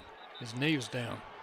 Yeah, I'd like to have seen. I would have liked to have seen the replay. He didn't have it initially. I thought he got up before he actually got possession of it, but he did have a knee on the ground. That goes back to the old, if the holder catches the ball on a kickoff, his knee's always down, or on the extra point. Every time. Yeah, we threw a touchdown from there last week, or a 2-point conversion. Right, yeah. So Benton gets a short field. We flip fields as they're going to get the win now as the quarter ended. 14-14, we're in a battle here in the state semifinals. We'll take a timeout. You're listening to Greenwood High School football. In this part of the country, it's a way of life. You're going about your day without a cloud in the sky. Then suddenly, you find yourself wondering how solid your home really is. With over 30 years of certified experience, let our team give you the same assurance on a stormy night that you feel on a clear afternoon. Before the downpour, before the leaks, call Foster Roofing, serving Northwest Arkansas and the River Valley since 1994. We are back here at Smith Robinson Stadium, Farmers Bank Field, beautiful downtown Greenwood, Arkansas. Happy Thanksgiving. Bulldogs and Benton Panthers hooked up here in the semifinals. Tim Terry, Kevin Jones, the ball barber. Benton gets it after the knee was down on the low snap on a punt try. Davis going to go for it all on the wheel route. Got past Dobbins, but with the wind, he overthrew his man Carter, and it's incomplete. 2nd and 10.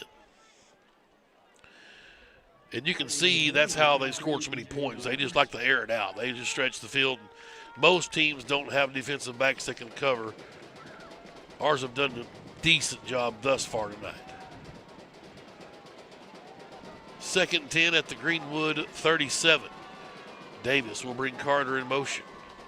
And he will keep it. And looky here. Nope, got through Kojo, but riding his back, Syedeth and Hackler came flying across, a loss of 2. It's a sack for Jen Syedeth.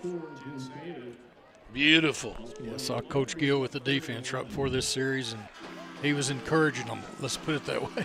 New City comes, you're right. New City off. Davis will come in. Nickel package, 3rd and 11. This is where we got to get off the field.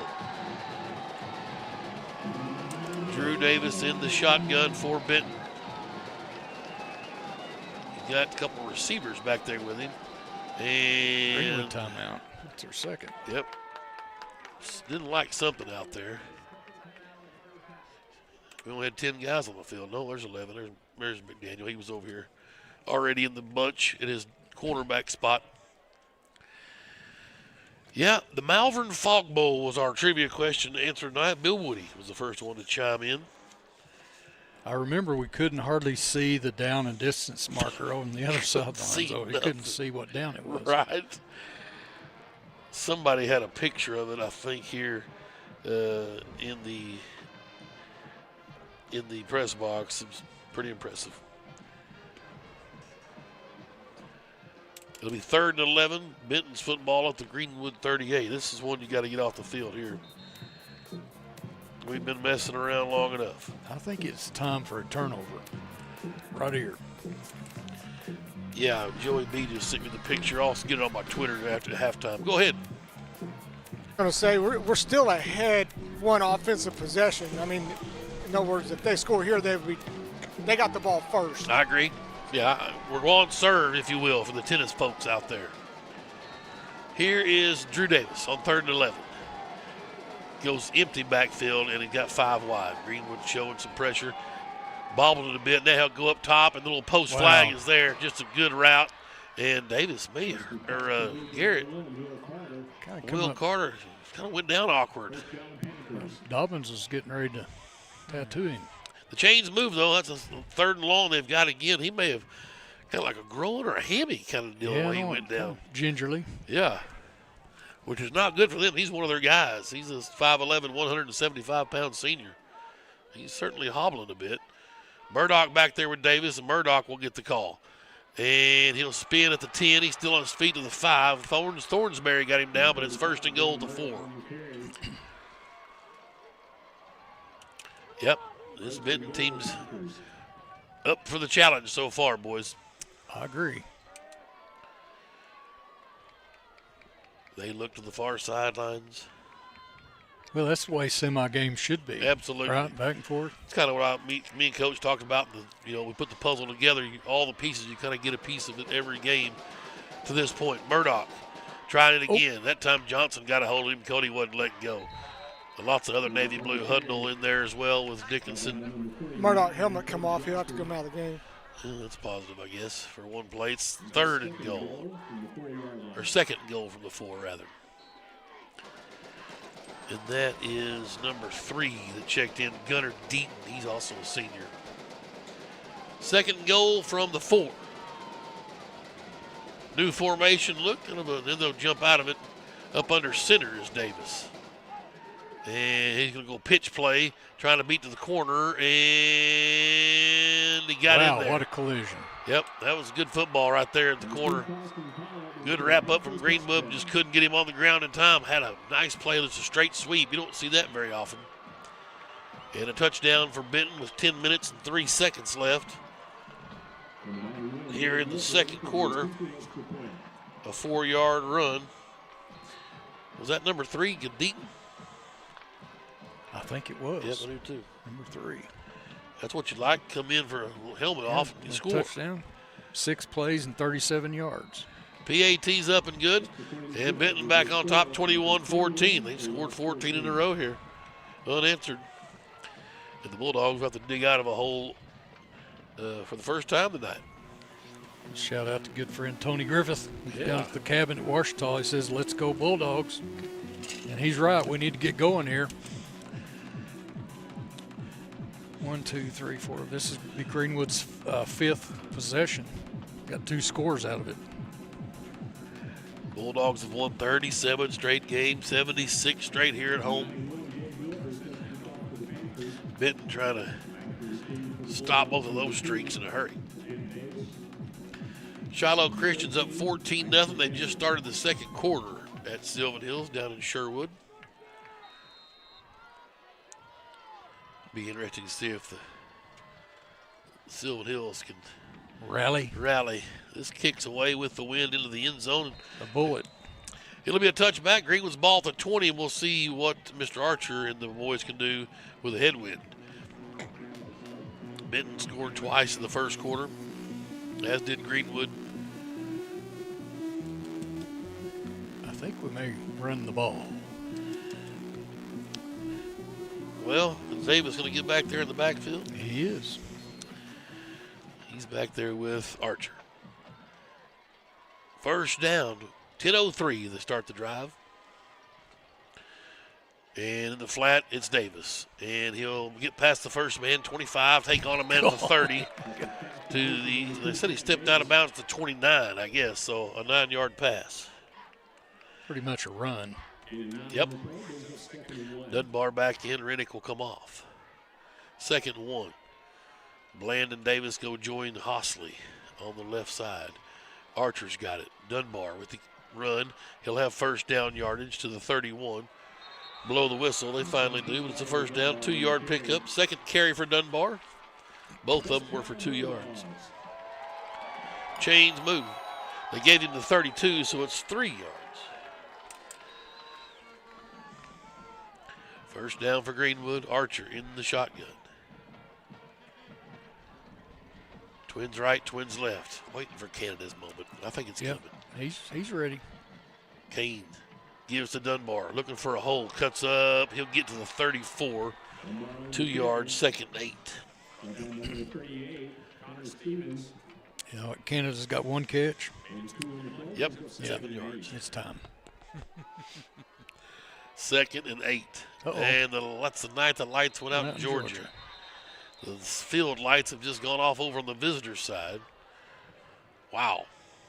That's new. That's never happened here. I don't think it has. We saw it up at North Side a little bit. We sure see it at War Memorial with all kinds of issues. Just kind of getting both these fan bases ready for next week at the state title game. Somebody's going. There's going to be some problems. And we need to have a clock problem. Right. And our athletics director is also our head coach. He's going to go down there and try to summon somebody to turn the lights on. And it turns into a "We've got spirit, yes we do" rally here at the stadium. Old school. Huh. Yeah, it's been a while. I don't remember this happening. Well, neither. The home side lights are still on. Yeah, we've got good view over here. And probably, I mean, I don't know, you probably could play with it like this, but it's certainly not. Not safe, Tim. It's not safe. I see Coach Young's back on the field. He's got one of his staff trying to figure out how to turn the lights back on. Somebody leaned onto the switch or something? I don't know. That may be what that's. There's a switch down here in the press box that says "Do not touch," and it's got Earl Terry's signature on it. Somebody might have touched it. OE, the late great Oscar Earl. I miss him. Yep. Hey, here we go. Here we go. Lights are back on. 2nd down and 8. Greenwood's football at their own 34. That's to wake the fans up. Right. This is a good football game. Absolutely. Wonderful. Let's go. Talking to my neighbor, Bryce Merrick. Yeah. Lance and Bryce and Blaine said, Greenwood fans, we've kind of spoiled. Yep. So maybe we'll wake up here. I know they're cold, but it's Bulldog weather. Let's go. Right. 2nd down and 8. Here is Dunbar leaving the backfield. Archer, quick hitter. Bland with a catch. He breaks the tackle. Bland to the midfield stripe. No, he got the 49. That's good enough. It's 15 yards. That's Cooper Bland's first catch of the night, the senior. Way to go, Coop. Got to have him. Got to have these guys quickly. Greenwood on the line. 1st and 10 at their own 49. Full house backfield. They shift out of it. Archer's got everybody set now. Davis back across the formation looking for a hole. He'll be swarmed under and lose 2 yards. I don't know if he pitched that forward or not. He did. Okay, so minus 2 yards. That's the second negative reception. It's Antonio Shelton, 6'1", 190, fired through there, 43. Back to the 47-yard line. Greenwood behind the chains here on 2nd and 12. Coach Young with 20 on the clock. He's bringing in the play.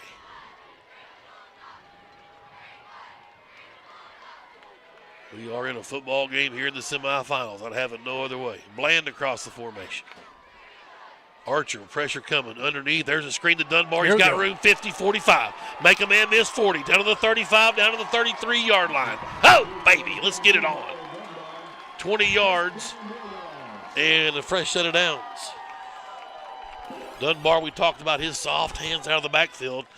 You saw it there, and Coach, the nice play call. Trips left quickly, Greenwood ready to go. Going fast. Hard count. Archer, he's got it. Pressure coming. Good job by Cepeda. Now, quickly flipped it out. Archer tried to do a little Dak Prescott there, just kind of flip it to his guy as he was approaching the line. Incomplete. So Dak do that to his running back yesterday. Scored a touchdown. Yeah. 2nd and 10. 7:45 to go before halftime. Dunbar in motion. Archer to throw. Oh. And they're going to call a false start. On who? I guess. That's terrible. Well, it has to be Hostley or Bland. Yeah, it was on Hostley over there. The far split out. Way over there. It's our first penalty of the game. 21-14, Benton with the lead. Greenwood driving here at their Benton 38. Second and 16 or 15, we'll call it. Archer in the shotgun. Desperately wanting to get it back to War Memorial. Dunbar gets the call, and he'll get to the 35. That's 3 yards rushing. He's got 10 yards on 4 carries. It's definitely 4 down territory, especially with the wind, right? Oh, certainly. Need to get to the 30 here and make it manageable, at least the 30. Trips left. Archer, shotgun. He's got it, straight drop, looking to throw. Unloads up top. Touchdown. Can Bland catch this? He can! Touchdown! Oh, baby! Coop Bland! 36 yards, and the Bulldogs a PAT away from tying it up. What a drive for there for Coop Bland with 2 catches for 51 yards. And finish it off with the touchdown grab and a good-looking ball there from Kane Archer. 9 plays and 80 yards. 6:54 on the clock. Edwards will snap to Coatney's hold. And the kick is through for Franklin. We're tied up again. So there's your answer. We can score into the win or with the win. And that certainly puts. And that was a pretty lengthy pass back into that win. That certainly puts Archer over the top, the all-time passing yardage mark here at Greenwood. And it's well earned. Brooks Coatney here in the crowd. It'd be nice to get Brooksy up here at halftime. 6:54 to go. Second quarter. We're tied at 21. Well, let's see if our defense can come to life here. Their second drive with the win. This is shaping up to be an old shootout, isn't it? Yep. Kind of Greenwood PA shootout. Yep, certainly.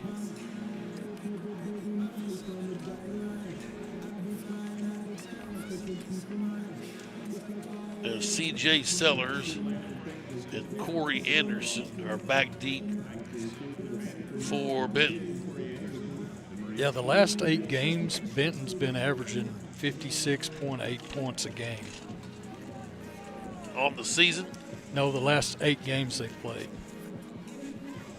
So they were averaging about 45 points a game, but the last 8 games, they almost 57 points a game. Of course, that big one's in there. The 87 with Sheridan kind of inflated it a little bit. Franklin teeter high, let her fly. There we go. Sellers. Bounce it. There we go. Got it at the 5, fumbled, regathers at the 10, and a pretty good return, all things considered, out to the 22, 23-yard line. Rye on the stop on the special teams. Williams has been a big part of the puzzle this year with some injuries, playing some D-back, always available, one of those sophomores, an awesome sophomore class. 14-6, the Hills on the board. The Bears of Sylvan Hills. First down for Benton. They'll send 3 receivers out to the left. They work right to left on your radio dial. Here's Drew Davis in the shotgun. Play action, wants to throw. Rolls right, asking for some help on a comeback route, and receiver fell down. He did. The crowd wanting a flag, but wasn't there. I don't think it was catchable anyway, but he fell. They were looking for number 4 that time, Easton Snellings. McDaniel in coverage with Shelton. Second 10. The defenders are running with him, so if he falls down, it looks like it's interference. He just ran over him. Well, he kind of fell down and brought McDaniel down with him, right? He did, yeah. Here's Davis in the shotgun, and they look to the sidelines. We'll change the offensive play a bit.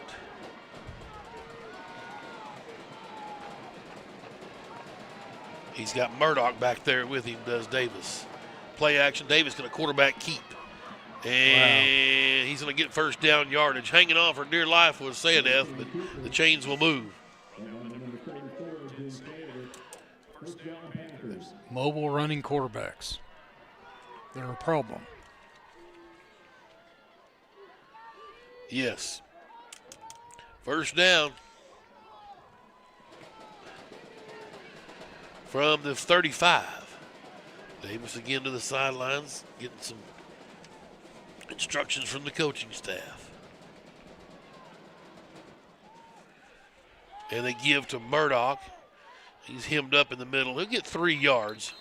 Ran into a brick wall in there. I'm assuming Hudnall is in the mix, as well as Shepherd. Beg your pardon. 2nd down and 7 from the 42.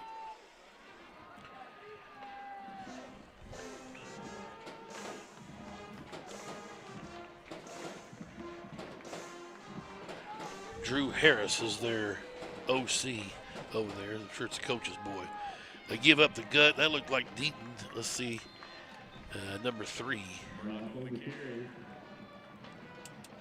Nope, it was Murdoch. I saw the 3. Guy, 2 more yards he needs for the first down. It's 3rd and 2. Okay, here we go. It would be nice to get a stopper. Still like to see a turnover. Yep. Davis in the shotgun, 6'2", 200-pound senior going to Southern Arkansas. A mule rider. And the ball was snapped early. Ball still loose. And Greenwood didn't get the turnover, but they got a break on a lost yardage play. John Curtis Barger. They were recovered the fumble, number 14. They were trying to trick play, and it went awry, and their punt team's out on the field now. So we got the stop we needed, but let's make sure they punt it, boys. Davis will drop back. Their punter is Dawson Davis with an ES back there.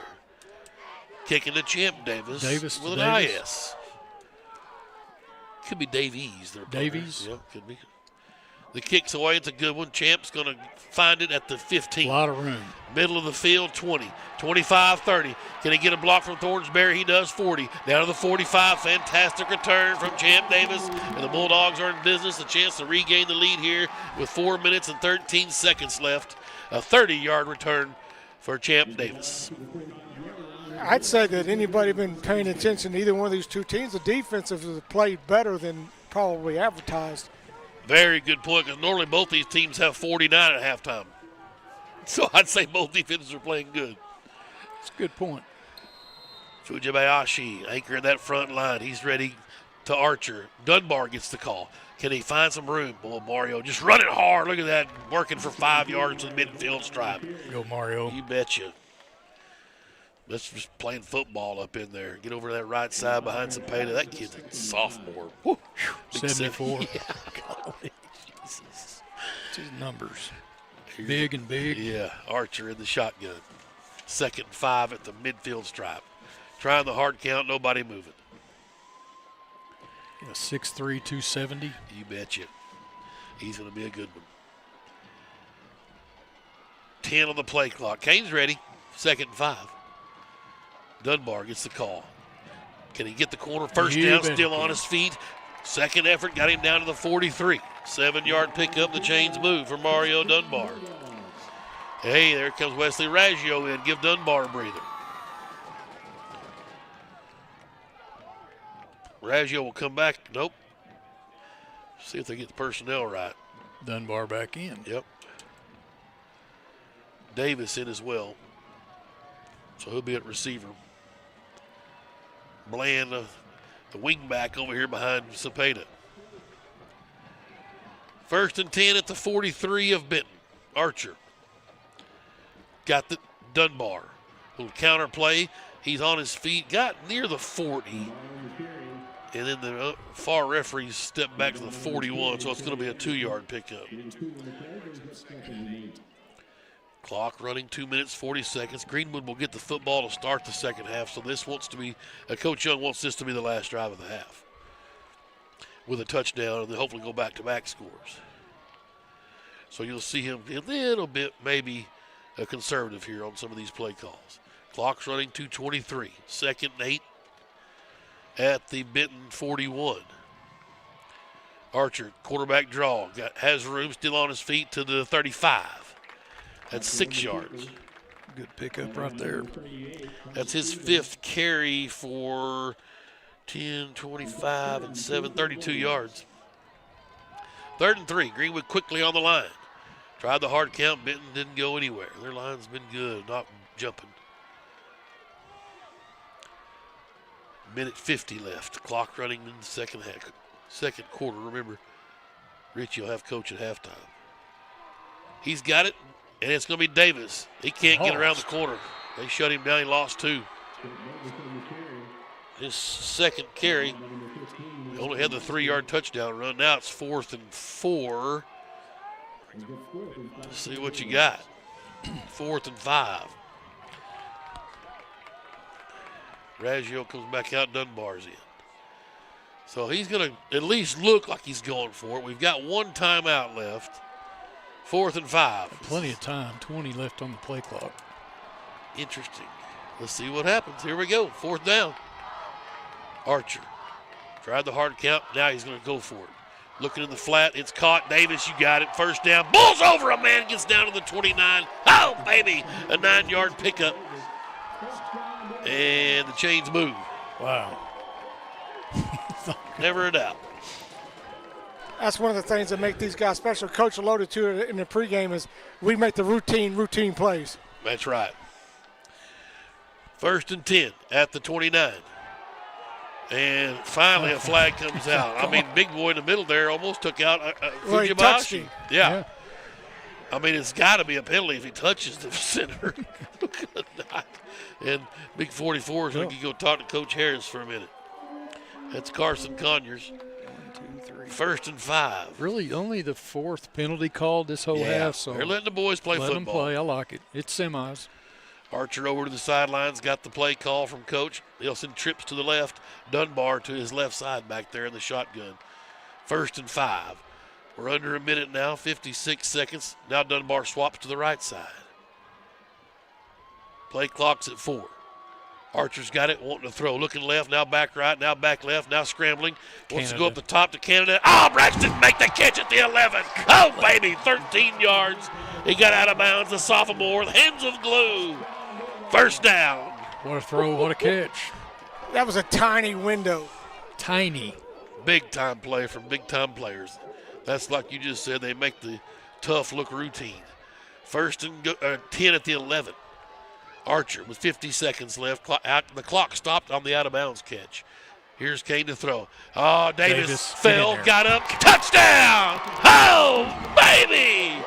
Slid down on the curl route, hopped back up, made the catch on an awesome one ball there from Archer. And then Davis went airborne to score.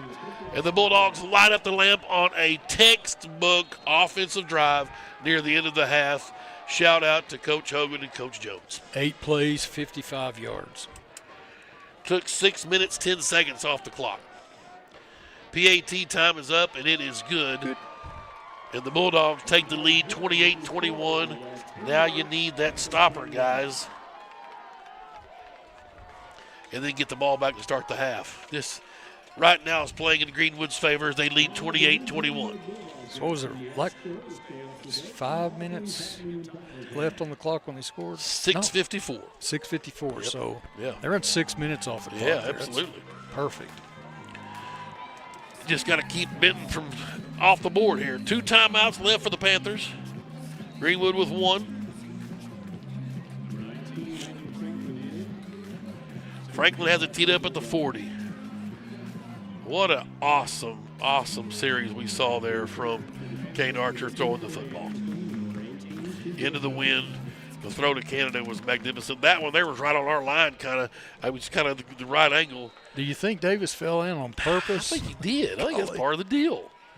Franklin, a little squib kicker, bouncing around, fielded at the 24 by an up back. He's trying to make a hand out of this deal. The tackle's made by McDaniel. Yeah, of course. Blaze McDaniel with the tackle. The 39-yard line is the line of scrimmage. They've got 38 seconds. It's 21-6, Shiloh Christian leading with 5 minutes left in the second quarter down at Sylvan Hills. We're in for a brawl here. But this can be a huge tide swing if we can stop them. Yes, sir. See what they got here. What are they going to do here, Tim? Throw deep? Murdoch back there with Davis. Certainly they'll try to go to number 1. And we've got a timeout called. Greenwood. Coach Young's going to burn our last timeout right here and get everybody on the same page. Well, field goal range, is going to be shortened or Yeah, lengthened, however you want to look at it. Yeah, and I watched their kicker. He can do it. He can kick, yes. So they're probably thinking minimally, get 3 here. Yep. And they probably need, let's see, to the 35 would be a 52-yarder. So that's 10, 25 yards. I'd say 52 is doable with this wind. And it has kind of lightened up a little bit, Francis. The leaves aren't tumbling on the field. Well, the bad thing is it's actually coming more across the field now, so it's basically coming more out of the east, southeast. Yeah. Okay, gotcha. Don't forget the ball barber roaming the sidelines. We'll get with Coach Chris Young at halftime and get his thoughts on this Donnybrook we've got going here in the 6A semifinals. Winner goes to War Memorial next Saturday, 6:30, Little Rock after dark. Oh, baby. Come on, Bulldogs. My favorite time, the Saturday night game. Saturday night's all right for a fight. Here's Davis to throw on first down. Unloads. It is caught by his guy over there, Carter, and he'll get to the Greenwood 47, and they'll stop the clock. Yeah, they have for all the chains. Three left, don't they? I have 2. First down, Davis to throw again. Looking deep. He's got time to throw. The out route is not there, incomplete. Great coverage there, McDaniel again. He was trying Carson Collette that time, 2nd and 10 at the 47. Now you sit back there and hang those balls across the field too long, and somebody will come up and be dancing in the south end zone. I'd love to see the route get jumped right here. A little pick six. Yeah, man. I'd like to see somebody hurry him up a little bit. I know we only got 2 guys coming, but 2nd and 10, Davis. Underneath, there was a try right there. Hackler thought about going and getting that one. Did he catch it? No, I don't think he did. Thornsberry, rather, was in coverage. Did not catch it. 3rd and 10. Thornsberry tried to jump that route. Well, I think you can in this coverage. Well, you can. Dropping 9. It's almost like having your kick coverage guys out there. Maybe got time for 2 plays here. Maybe. I wouldn't be surprised to see a draw just pick up the first down right here. Yep. Let's see if Davis is aware of that. Here, that's what you got. That's it. And he's going to get to the chain, or will he? He just got there if he did. They're going to stop the clock. We will not measure. They might give it to call a first down. Yep. Timeout. Benton called timeout with 8 seconds left. So they're at 54-yard field goal range right now. With 8 seconds left, we'll stay right here. Yep, good call, Richie, on the draw play. That was kind of see that coming. You got 1 timeout, a little quick out to get him in range. 8 seconds, yeah. They got, as with that timeout, the whole field's at their disposal. I mean, you can go across the middle, but you got to get something, get rid of it quick. You can't wait for something to develop. You can even take a shot at the end zone, I guess, if you think your kicker might have the leg with this breeze, but I like the out route like you talked about. Send 1 extra guy on a little stun or something like that, get that quarterback scrambling, you might get out of here with a, just get him run around for 8 seconds, be good enough. Yeah, let him burn a little extra clock. You're exactly right. You know who I'm picking for that? Number 6. I see him out there. I do too. Right in the middle of the field. Here we go. Creep him up and send him. Is it first down? Yeah. Okay. The downs don't matter here. That's right. They called the timeout after he got it.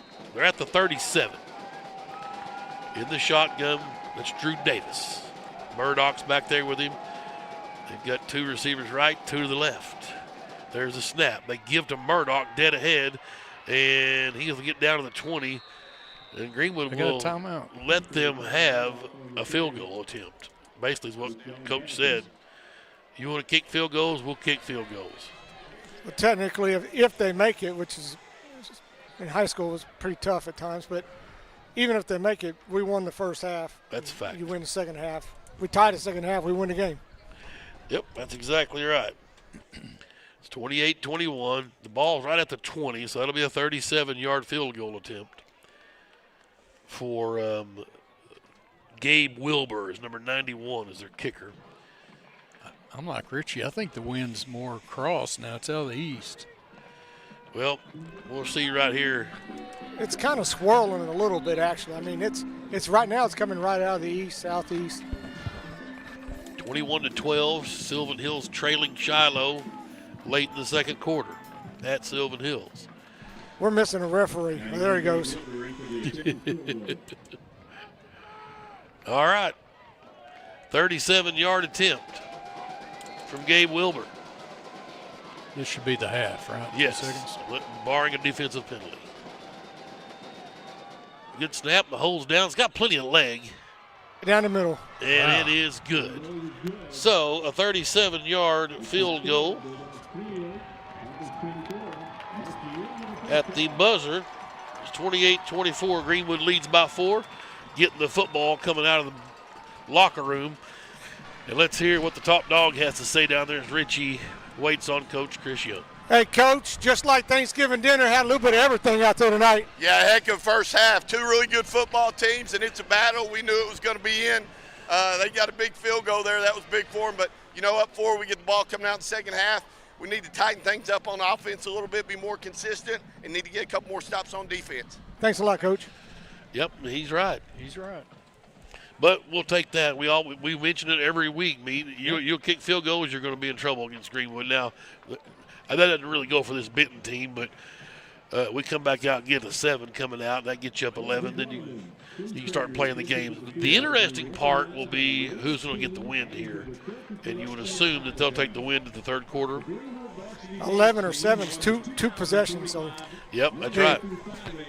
Well, this Benton's offense can throw the ball down the field. Yep. That's what's different about teams that we've played so far. That's exactly right. You always wonder what it's going to be, and you're exactly right. They're successful throwing the deep They can ball. throw deep.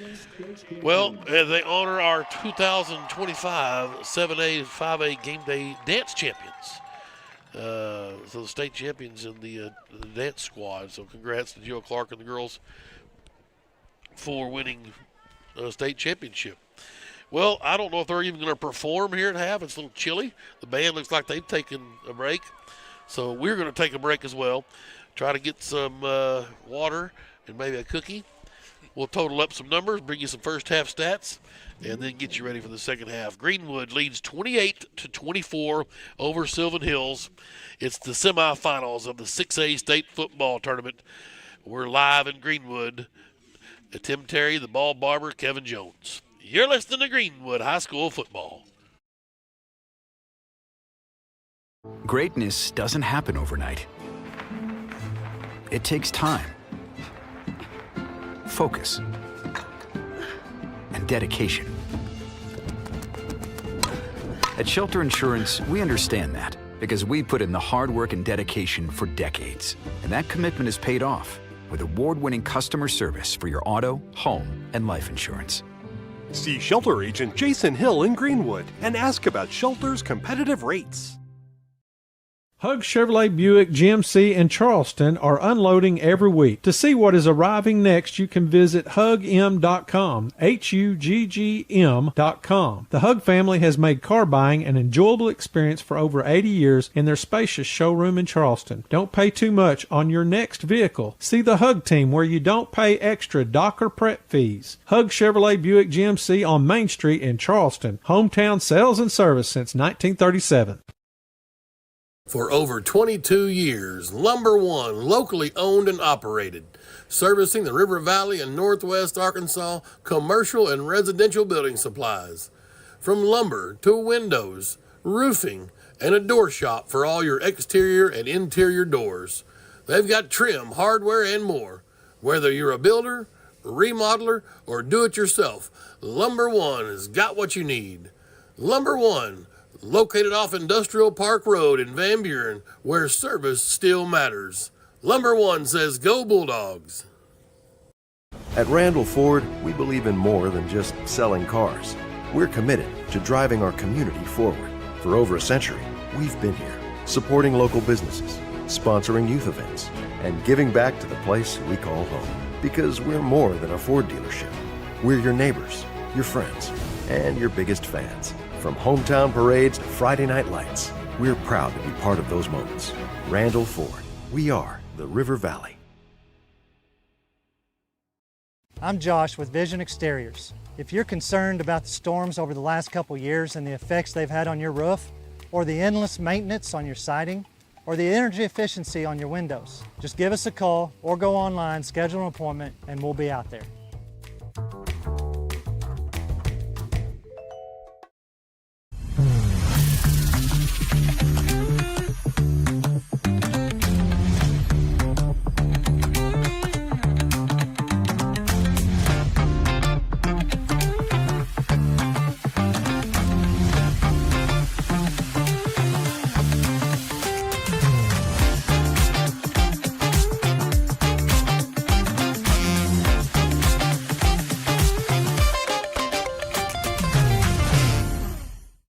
For 4 generations, Johnson's Dermatology has proudly cared for the skin and the spirit of Greenwood.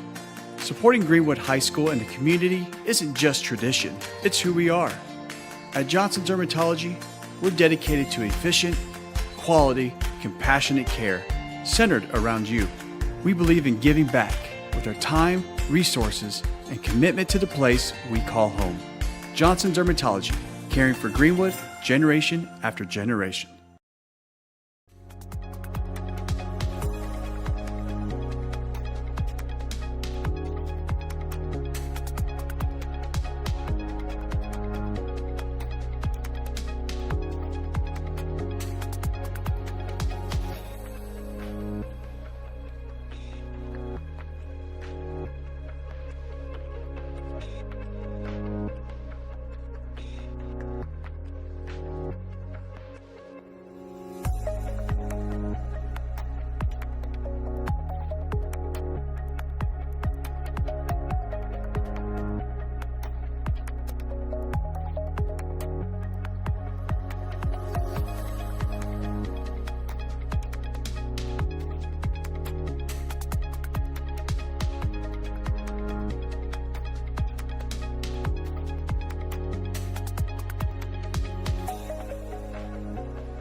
We welcome you back to Smith Robinson Stadium Farmers Bank Field. It is the 6A state football tournament. This is a semifinal game between Greenwood and the Benton Panthers. The Bulldogs lead at halftime 28-24.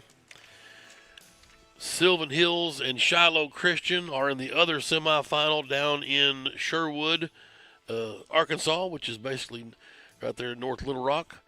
And that's where Sylvan Hills High School is located. In the last report, Shiloh was leading 21-12 in that one.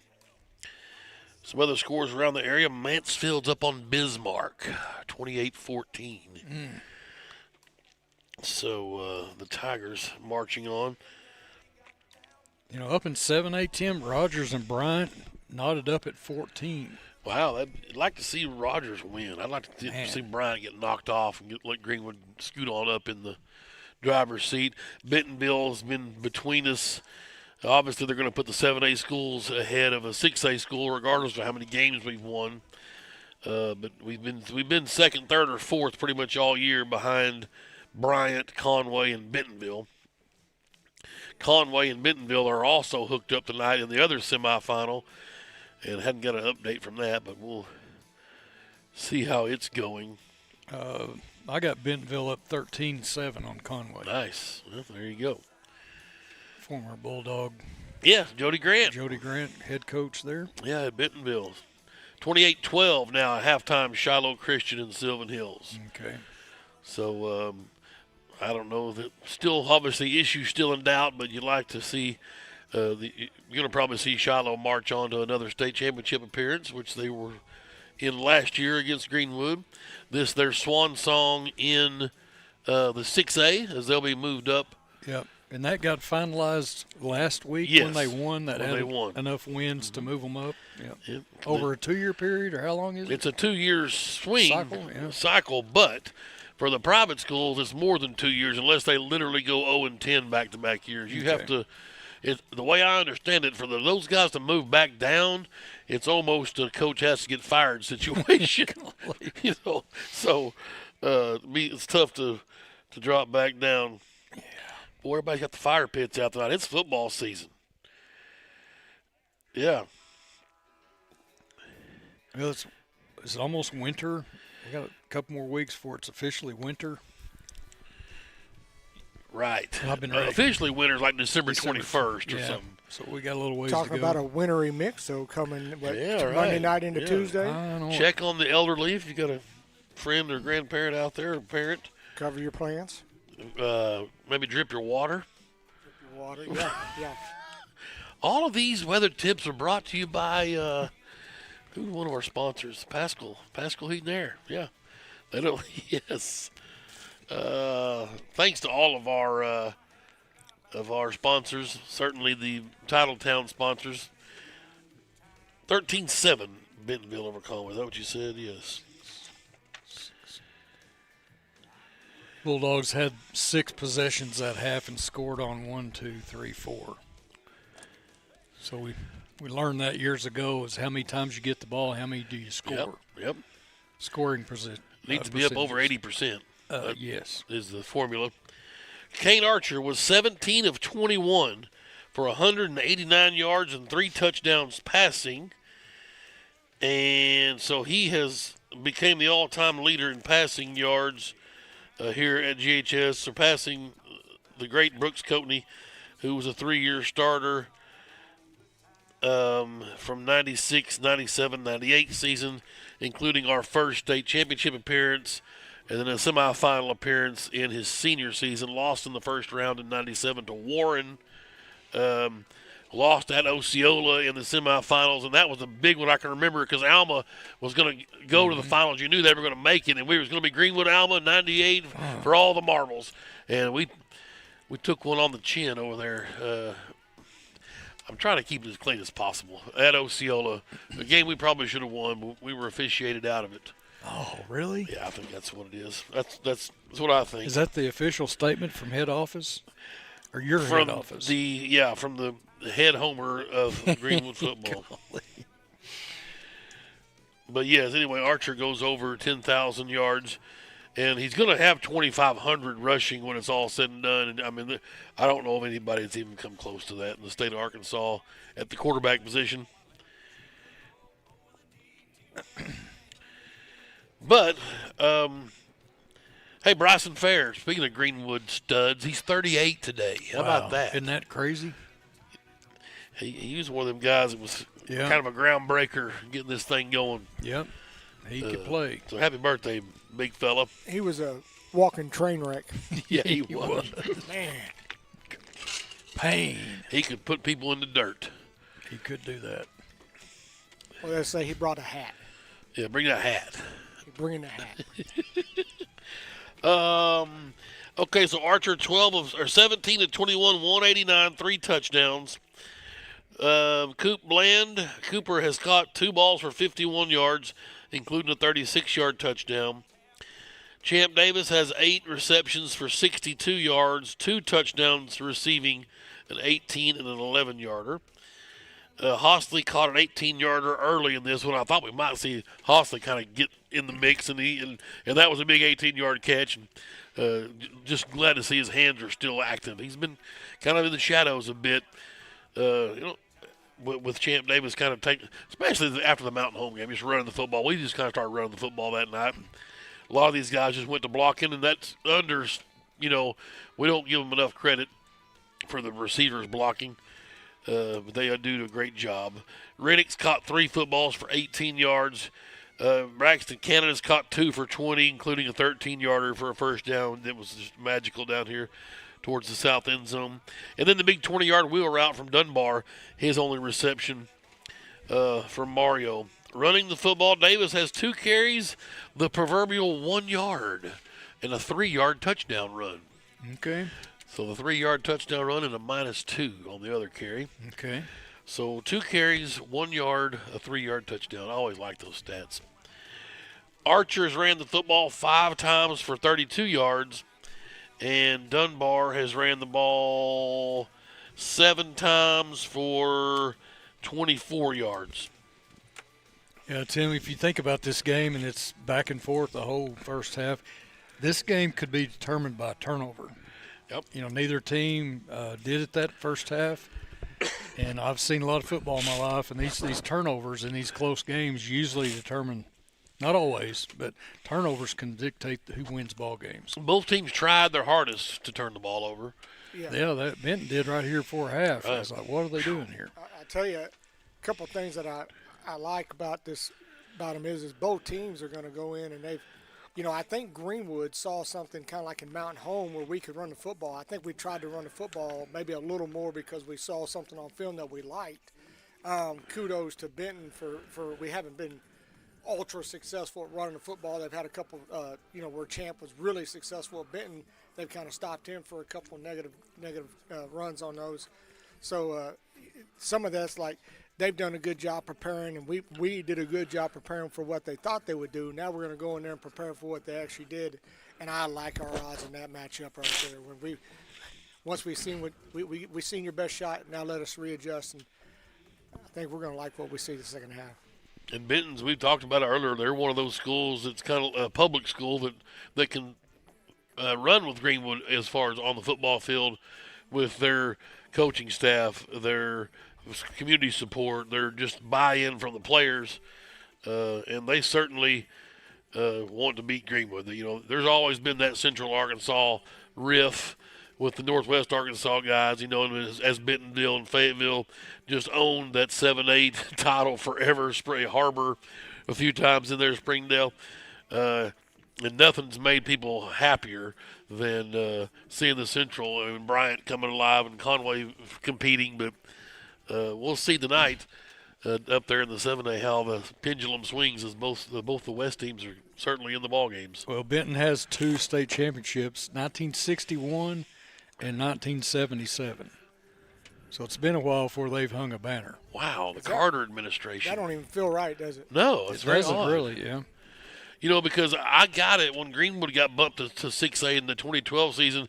We rained on everybody's parade. Lake Hamilton and El Dorado and Texarkana and all those guys used to win state. Pine Bluff, heck, they were even up here. And most of those, a couple of them have already dropped down to 5A and what have you. But I would have sure thought Benton would have been in there a little bit. Well, it's looking like this is our swan song, regardless of what the outcome is. Yep. It's, of our introduction into big boy football, which all those aforementioned schools welcomed us into years ago. So, it's been good. It's been fun and competitive. El Dorado, that year we went down, met them down there at the state championship game, and that was a really well coached game on their part, and they played us really tough. We've had some really tough games, Pine Bluffs over the years, and it's been a joy to play a lot of these schools that typically, we talked about it. Man, can you believe we're playing Pine Bluff? Right. It's crazy. Can you believe we're playing El Dorado? Yes. These are programs of legend. Yeah, right. In these parts, these are teams that would. Well, even Northside and Southside, for that matter. Yeah, absolutely. I remember when I went to work out at Whirlpool in 94, those guys were still talking about. They were still. You remember when we went up and we played. Kansas City Rockhurst, the number 3 team in the country, and Northside had a lot of pride about them. They played a lot of good football. It seemed like Southside always went down to Sherman, Texas, and played back in those days. Yeah. Good times. Well, all right, boys. The halftime's winding down. The ball barber's warmed up. He's been down on the sidelines doing the Lord's work. Greenwood leading 28-24. Shiloh leading 28-12 at their halftime. So both these ball games are still, the issue is still in doubt as both teams are starting to make their way out onto the football field. Greenwood's going to get the football to start in the second half, so that's positive. And see if they can add on to this 4-point lead. A little bit disappointed that they were allowed Benton to get that field goal before half. I thought once we scored that touchdown that we'd keep them off the board. I'd like to have been able to get this score here and go up 14. And I know that's what the coach is thinking. But we kept them out of the end zone. That's certainly positive. Do we get to pick the win, or do they get to pick the win here? They will get to pick which way they want to kick it. Which they want to kick it. Yeah. We deferred, so as our option, we're going to receive the ball. They'll say, so we'll see if – I would assume they'll give us the win here in the third quarter. They'll want the win in the fourth quarter. Okay. That's generally what the coaches do. Now, I guess if let's say they're down 21, they might take the win right now to try and catch. But as we've talked about, the win really hadn't affected. It's some kicks it has, but as far as throwing the ball, both these guys have thrown good footballs into the wind. Yeah, when you spin it in the spiral, the wind doesn't affect it as much. Well, let's take one more timeout, and we will pay a few more bills and come back, get you ready for the second half kickoff here in Greenwood. It's the 6A semifinals. Bulldogs lead Benton 28-24. Second half coming up right after this. You're listening to Greenwood High School football. For 4 generations, Johnson's Dermatology has proudly cared for the skin and the spirit of Greenwood. Supporting Greenwood High School and the community isn't just tradition, it's who we are. At Johnson's Dermatology, we're dedicated to efficient, quality, compassionate care centered around you. We believe in giving back with our time, resources, and commitment to the place we call home. Johnson's Dermatology, caring for Greenwood generation after generation.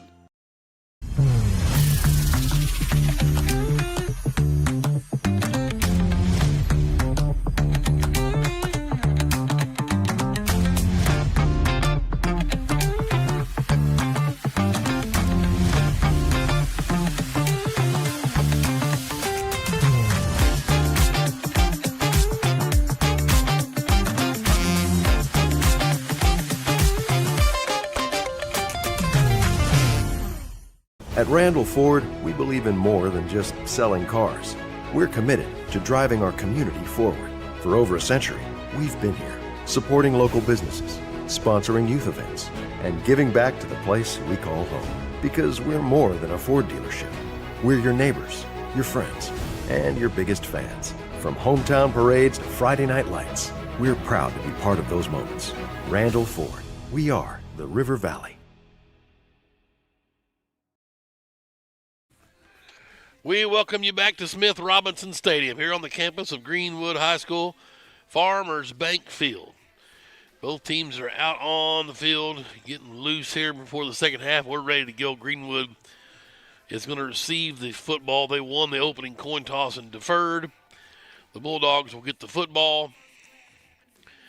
And I can assume that they will give us the win here in the third quarter. Yeah, that's a good point, Tim. It's a lot of strategy involved in all that. There's two ways of looking at it, and you're probably not wrong either way you go with it. Like I said, you should have took the win. They've both had the win, and we've both been into the win, and obviously have had success. We scored 14 into the win. They scored 14 into the win. Like I said, maybe if it was a horrible win, I might see taking it right now if I was way behind. But 21-14, Rogers up in the third against Bryant. That's be a huge upset. Here we go. Yep. Well, if you're wondering, there is a front approaching. It's supposed to start raining here 10, 11, 12 o'clock. Tonight? Tonight. Yep, all day tomorrow. What's going on here? So you can go up to Fayetteville and sit up there in the rain in 45 degrees. Cheer them Hogs on to a victory. Tomorrow? Yes. Yeah. Well, I mean, if I got some good tickets, I'd go. But nobody ever gives me tickets.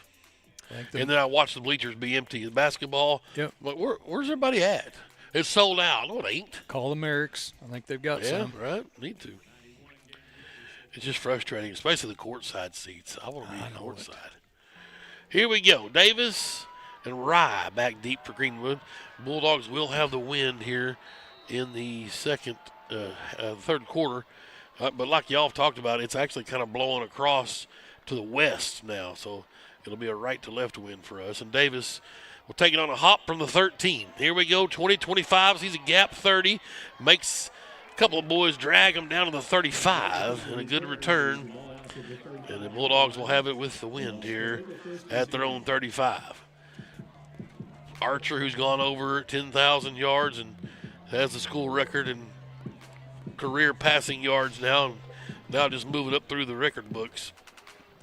Probably won't ever get to the state record. I'm sure somebody from Shiloh or Pulaski's got that. You talk about his rushing yards. It's a lot of offense. Empty set for Archer. First down at the 35. Straight drop, looking to throw. Underneath, Davis has it caught. 40 to the 45. They're going to give him the first down. They will. Yeah. 11 yards.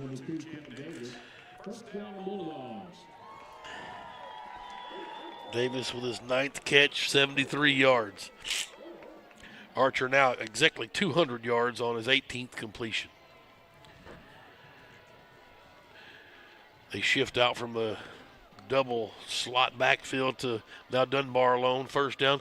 Again, Davis in the flat. Good block from Bland. Can Champ find the hole? He does. Bulls a man over. Makes his way to the 48-yard line. Woo. Man. 49. It's a 5-yard gain. Took 3 of them to tackle him on that one. Davis get a break. Give him a breather. Yes. Archer on 2nd and 5 at the Benton 49. Dunbar back there with him. Rennick and Hostley down here as receivers short side. And Archer to throw, 2nd and 5. Underneath, there's Rennick. First down to the 43-yard line. 5 yards, chains will move. That's Rennick's 4th catch. Catching machine. Yep, 23 yards. Full house backfield, they'll shift out.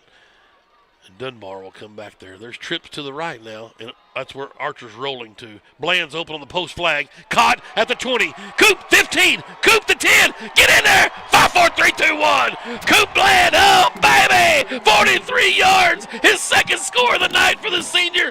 And the Bulldogs light up the night sky and push the lead out to 10 points with 10:55 to go. I want to route and want to throw.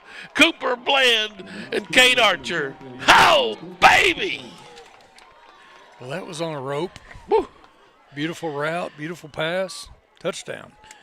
Just a great move after the catch, too, guys. PAT's on the way, and it is good.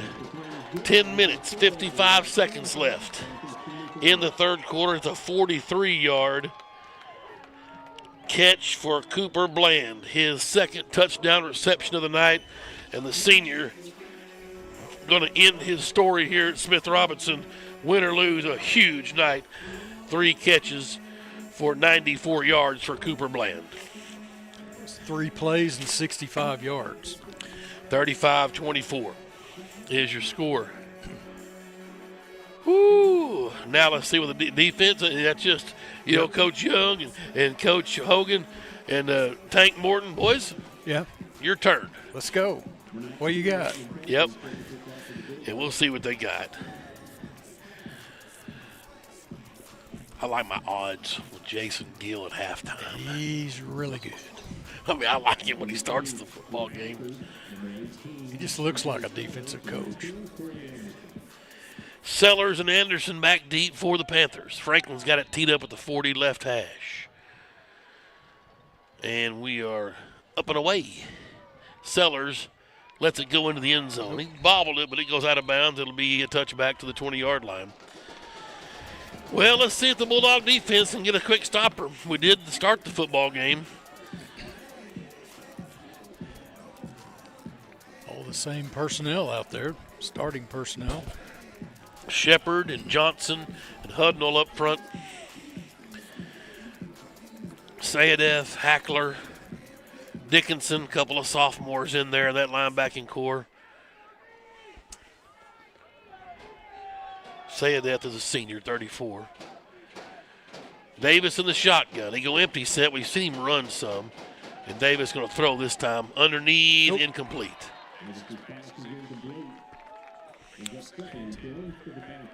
Thornsberry on the tackle. He was looking for number 2, Carson Collette. It's 2nd and 10. Pass a little low right there. Sometimes that's the difference. We make the routine look easy, and Richie alluded to it. That's the ball that's got to be caught. You got to have, we've completed that. 2nd and 10. Some motion from Collette left to right, and they'll give to Murdoch. He tried to hit the hole hard. Kojo Johnson, oh, baby. And then Hackler finished him off. Boy, those two are just a dynamic duo in there. Y'all were talking about the neck roll of Hackler. Across the back of it, it says war. War. Good night.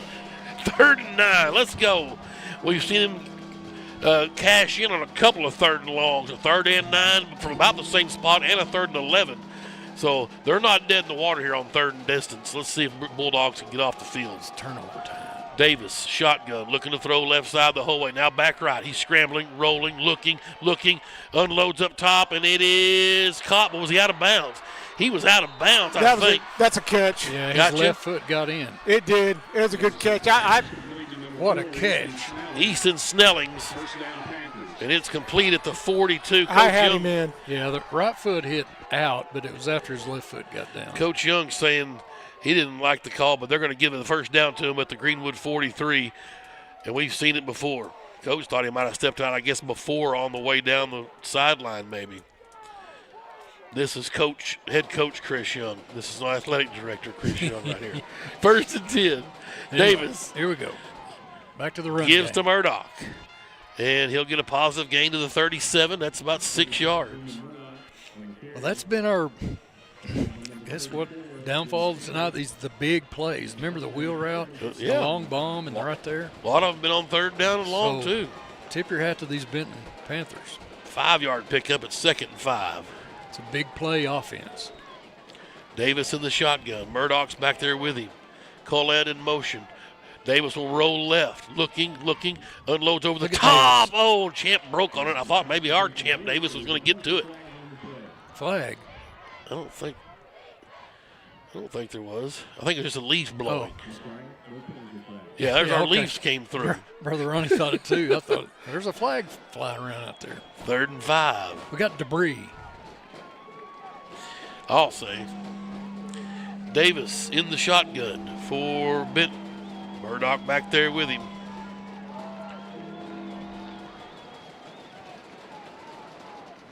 Third and 5 from the Greenwood 38-yard line. Here's Drew Davis looking to the pass. Has time, unloads up over the top. That's just a good route, but it was underthrown there. The wind, we finally saw the wind knock one out of the air. Boy, it dropped like a It did. Wow. That's the second time we've seen Bulldog defenders kind of get mixed up out there deep on that post route. And it's 4th and 5. Dickinson was back there with Dobbins. And let's see what we got now. Is it too early for a big play? Is it big down? This is huge. This is big for Greenwood's mental game here to get off the field. 4th and 5. Davis, shotgun, looking to throw. Underneath, incomplete. Bulldog defense holds. Thornberry was there with the defense. Oh, baby. Carson Collette was the intended receiver. Ball was a little high. The Bulldog defense holds, and now, it's go time. Hammer down? Yeah. You're up 11, 9:19 to play. Huge defensive stop. Archer has the boys out on the field. There's blood in the water from the 38-yard line. Archer in the shotgun. He's got it. Looking to throw. Steps up in the pocket. Now rolls out right. He'll unload, and Hosley couldn't get there. It's incomplete. I thought he was fixing to rip it down to Canada. See what was going to happen down there. 2nd and 10 from the 38. Archer tying his shoe. You don't see the shoe tie very often. Now he's ready.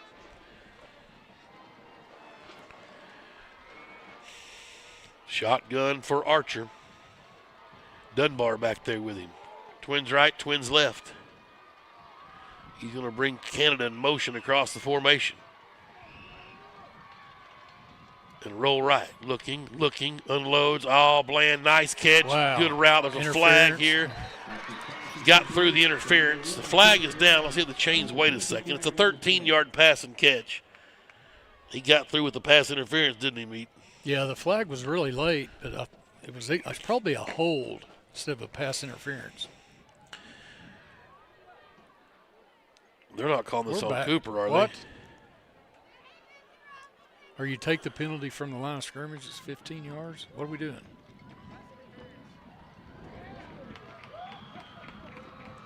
$15 yards from the previous. So they're going to gain 2 yards on Yep. this penalty. Maximum yardage. So I'll take Bland's 13 off, and we'll take off the yards, which that's a shame. Every yard counts. Right. Don't let them get another yard. At the 48 of Benton now. Greenwood 1st and 10. Shotgun for Archer, and he'll send Davis in motion left to right. Dunbar gets the call. Mario with a burst of energy at the 45. Spins down to the 43. 5-yard pickup. Half an acre over there, wide open. 24 yards in the first half on 7 carries. Here's Dunbar again, trying the left side. Has room at the 40. Spins to the 38. Down to the 35. Golly. 8 more yards from Mario Dunbar. Just turning and burning, baby. Mario, man. Greenwood quickly on the line. I like the urgency. Yes. Archer, ready. Got it. Dunbar again, looking, rolling down to the 32-yard line. They got him. They didn't get off the football field, so they have 12 free on the play. Yep. So they're going to have 12 men on the field. So the 3-yard carry is going to go for naught unless it's after the run. So they're going to take the 5. Yep. And the down, so you get to 5 plus a down. 1st and 5. Love it. All right, now. We're at the 30. Canada's man up out there. Raggio back there with Archer, the senior. And Kane's going to keep it. He's got room at the 20. Stiff arm at the 15. Spins down to the 10. 1st and goal at the 7. 23 yards for Archer. Oh, baby. That's the old kind of zone read guys. Look there, and he just rode him in all the way and then pulled it and took off. 8:01 to go. 1st and goal at the 7. Archer from the left hash. And Champ Davis gets the call. Dead up the gut. Touchdown. Davis went in with authority. Oh, baby. 7 yards. Did he get in the end zone quick? Golly, a bolt. 3rd carry, 8 yards, 2 touchdowns. And 7:51 on the clock. And This team's not going to go away quietly, but that certainly gets you a little bit of a backbreaker and certainly some cushion. PAT pending. And the lead is 18 for the Bulldogs, 42-24 with 7 minutes and 51 seconds. Now you got to keep the pedal to the metal. Just keep scoring. Yep, and keep playing defense. 5 plays and 62 yards. Very quick, very efficient. Back-to-back scoring drives. They've ran 8 plays this second half and scored twice. Got 127 total yards. So they went in the half and said, offense, let's go. How many plays has Benton ran? 7. And they had over on downs. Both of them? Well, they've only had the ball once. Okay. That's right. This will be their second possession. Franklin's got it teed up at the 40. Another thing, you talk about the wind, if your return game's kind of in your mix, you alleviate that, giving us the win, and we kick it in the box. We'll see what Coach wants to do. Franklin's got pretty good about sticking that ball wherever he wants to. This one's up and shorter. It's going to be returned by Anderson from the 9.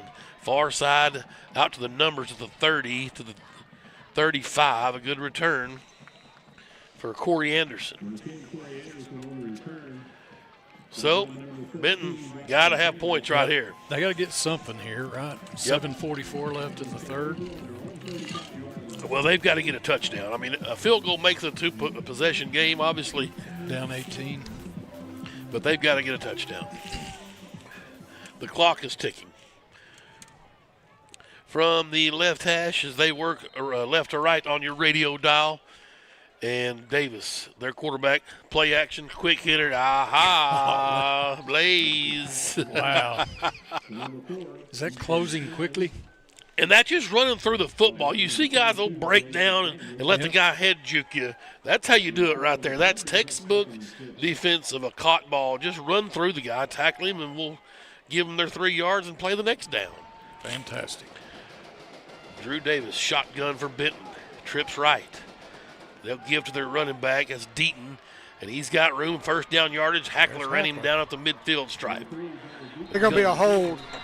Oh, no. Oh, boy. Oh, boy.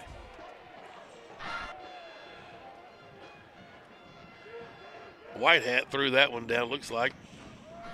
Well, your future son-in-law, he was calling it. He was like, there's a hold. Well, then it was certainly the correct call. Well, yeah. Well, I know Hunter knows what he's doing down there. He wouldn't steer us wrong.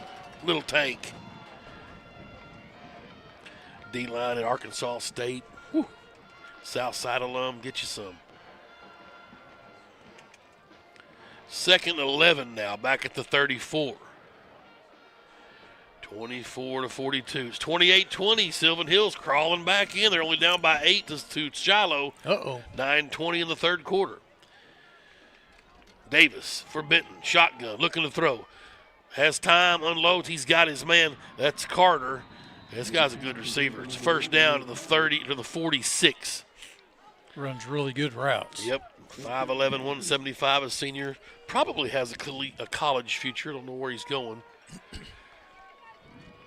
But he's certainly a player. First down at the 46, right on our vantage point here at Smith Robinson. We're set up on the west side. Play action. Back shoulder. Incomplete. Well, I don't know if you can defend that any better. The back shoulder is always a completion, and Dobbins, with his length, stopped with him and reached back and knocked that thing out. I don't think I've ever seen anybody defend the back shoulder that well. Wow. Good play from DJ Dobbins. 2nd and 10 at the Benton 46. Clock stopped on the incompletion, 6 minutes, 52 seconds. Third quarter, Greenwood up 18. Looking for their 77th straight home win. Briar Hackler, it's party time, baby. Oh, super sophomore. Tackling machine. He had 2 sacks last week. Probably playing better than anybody defensively in the last 3 or 4 weeks. Oh, baby. Hello. A big sack for Briar Hackler. Third down and 14. Officially behind the chain now. You know, and somebody smoked the running back too. So it was just you do your job. You're disciplined. You're on the quarterback. You're on the running back. Everybody hitting everybody. Big down here. Yes, sir. Davis in the shotgun for Benton, looking to throw. Pressure coming up the gut. He'll have to roll left now.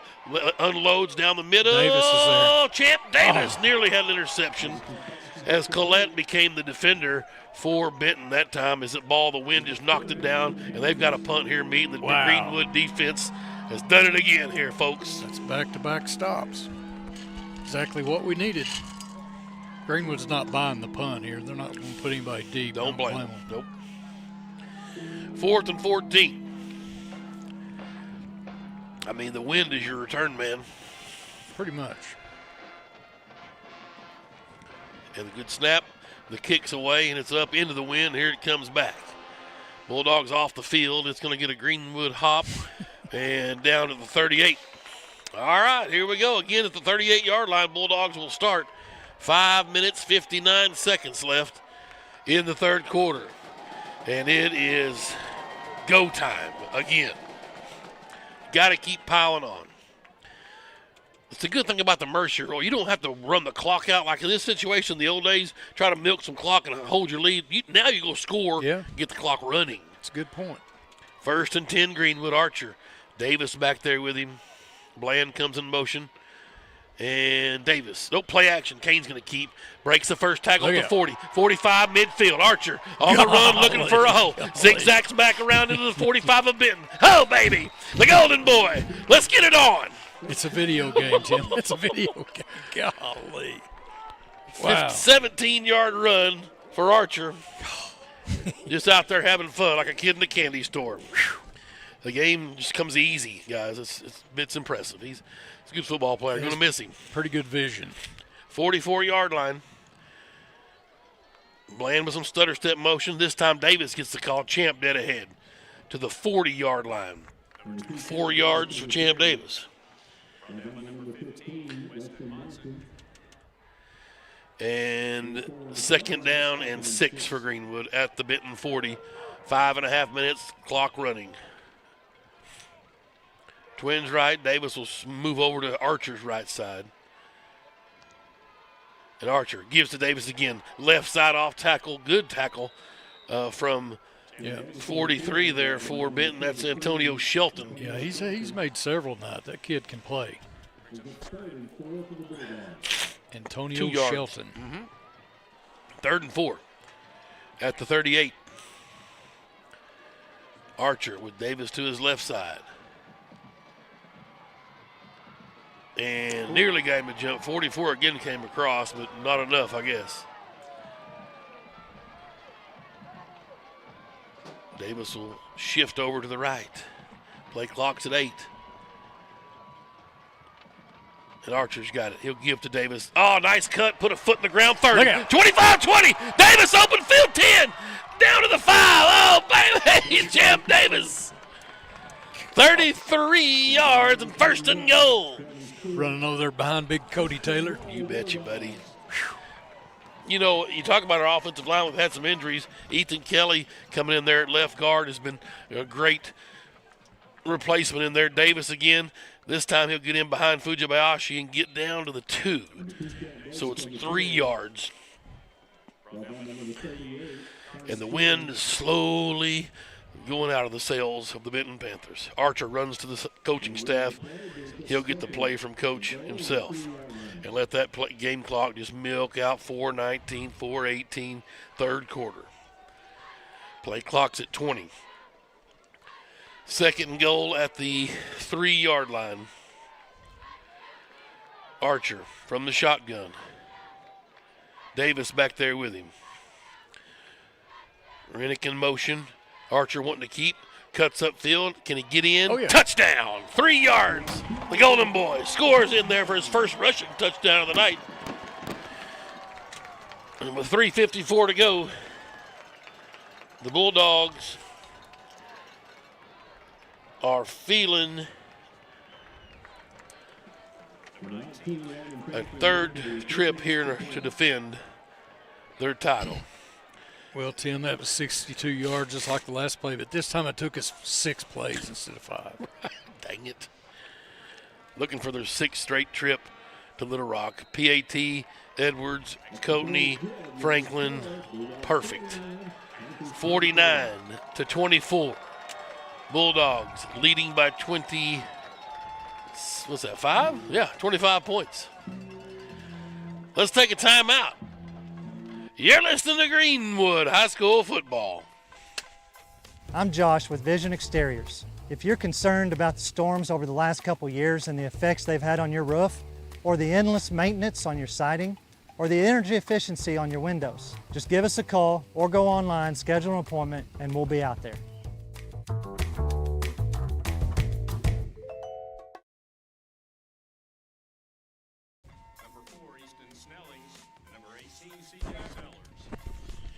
We welcome you back to Smith Robinson Stadium. Bulldogs flexing muscle here in the second half, leading 49-24, and it kicks up and away.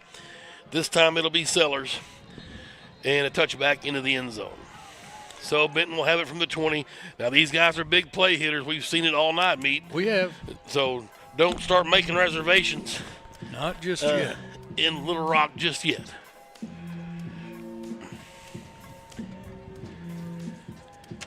I will tell you that we'll have audio broadcast of the state championship game live, so grab a Walkman, tell your friends. We would tape delay the video of it. I will talk about that later if we can win this football game. Davis will empty the backfield for himself, and Benton got to score right away. And they're going to go for the home run ball. The wind held it up, and Champ Davis almost had a pick. It was 2-on-2. Yep. And they've just said, well, you can put Champ on one of them, wherever number 1's at. McDaniel will have the other one. Coach Young getting the crowd up. Yeah, wake them up, Coach. I'm not sure what prompted that. It seemed like may have been some extracurricular out there. Coach Young is fired up. 6th year as the head coach of Greenwood, looking for his 6th trip to the state championship. He's like, come on, let's go, guys. Like I said, I think we're spoiled. We're spoiled fans. Davis to throw again. Underneath there. McDaniel. The ball's loose. Get on it. Sad that. Oh, they're going to say he's down. Oh, no. Oh, no. No. That was a fumble. He made a couple of steps with it. I mean, are they calling it incomplete? Yeah. Incomplete pass. Never. Oh, no, he's going to give him the completion? No way. No way you can give him the completion. If anything, it's incomplete. That's not. If it was a completed pass, it was a fumble. It wasn't even close to down. I don't know if we'll have time to see the replay. Blaze hit him, and then Sayadeth knocked him down. Oh, that's a fumble. Wow, that's tough, boys. I mean, that's a tough one. What's our saying around here? Nobody cares, play harder. That's exactly right. 3rd and 4. Davis in the shotgun. He's got his man Carter in motion. He's going to get the football, look for number 1. They throw underneath, and he's got it. Good job out there from Dickinson. There's no way that is not pass interference. Right. A couple of picks. He was 3 yards down the field when he caught. If he'd have caught behind the line of scrimmage, you can block. Those guys were clearly blocking. He caught it 2 yards deeper. Yeah, they've run that play a couple of times, and it's certainly illegal. Double pick. 31-28, Shiloh leads. 4 minutes left in the third quarter. Sylvan Hill's not going quietly. The quarterback's got the football, and Dickinson finally runs him down into Greenwood territory at the 41. Good play action there. Everybody was fooled. It came out of his shoe down here. A couple of tough breaks for Greenwood there. The turnover would have just really sealed this deal. It would have. That would have been ball game. And I'll have to go back and watch that. I agree with Richie. There's certainly a pick play that you can't hide behind 2 guys blocking defenders 5 yards downfield before the ball's thrown. First down for Benton at the 41. 2 minutes left, third quarter. Davis to throw. Drew going to go for it up top. And can Dobbins turn around? All he had to do was do it. They hit Carter on the straight post route, and it's a touchdown with 1:53 to go. Like we said, these boys aren't going away quietly. The deep ball. 41-yard pass. And a PAT now from making it 17 points. You know, that's his first touchdown. The wind may have helped that pass by holding it up just a hair.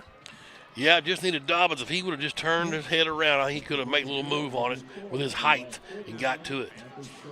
49-31, minute 53. We'll stay right here. Onside kick coming up. Absolutely. 31-28. We talked about the other semifinal, Shiloh and Sylvan Hills. We got action down in Central Arkansas. Defense coming off dejected. Forced the turnover they've been so desperately wanting, and then got a horrible call from the officials. And undoubtedly it turns into points. Almost always does. Very often.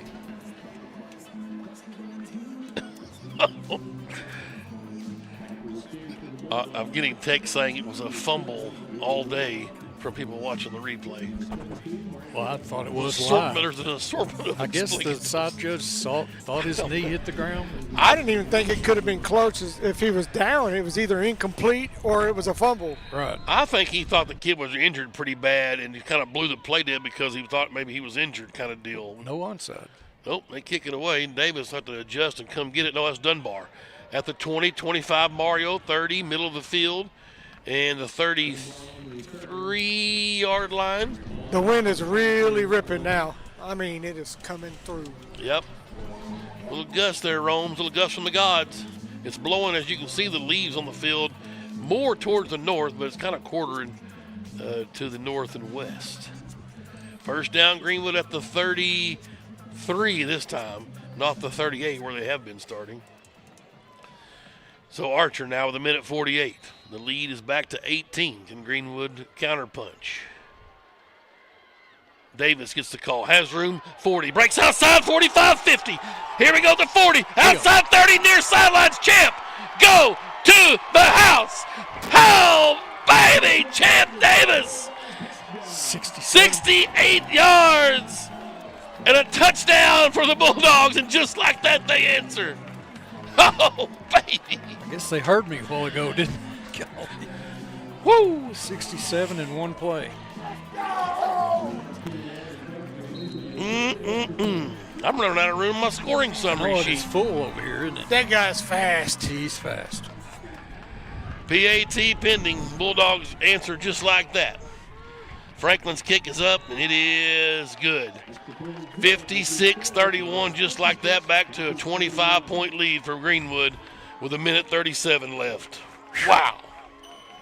You know, you talked about it earlier about having those guys that are like the best wide receivers or whatever. We've had some really great ones. One of the things that really separates him from others is he runs really deep like a running back. He don't get tackled easy. So when he usually brings a hit with him, he falls forward. But the other thing is if he gets one step on you, he's separating from you. And that's something we don't always see, maybe not since Blue Lightning here at Greenwood. That's right, Josh Bell. Exactly right, Richie. You always talk about that, Richie. If you're even, you're leaving.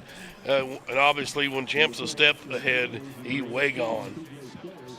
And you talk about him also working off blocks downfield, Richie. You saw him that time make a move here at about the 40. Yeah, he's probably the best since Drew Morgan at that. I mean. Yeah, right.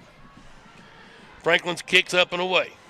Sellers waits on it at the 2. Fumbled it into the end zone. It'll be a touchback. Okay. Shiloh's already scored. It's 38-28. Now they're back up by 10 late in the third quarter up there. Well, here we go. Let's see if the defense can come to the challenge here. But I really can't be critical of me because I got the turnover a while ago, dadgummit. You know, Sylvan Hills was behind the whole game last week, come back and won. It was crazy. I thought for sure they were out, but you can't count them Bears out. That's right. Hillside Bears. That's right. Up on the hill. 20-yard line. Here we go. Drew Davis. Benton signal caller in the shotgun. He's got his receivers back there with him, and they'll flank out and go empty set. We've seen him run out of this a lot.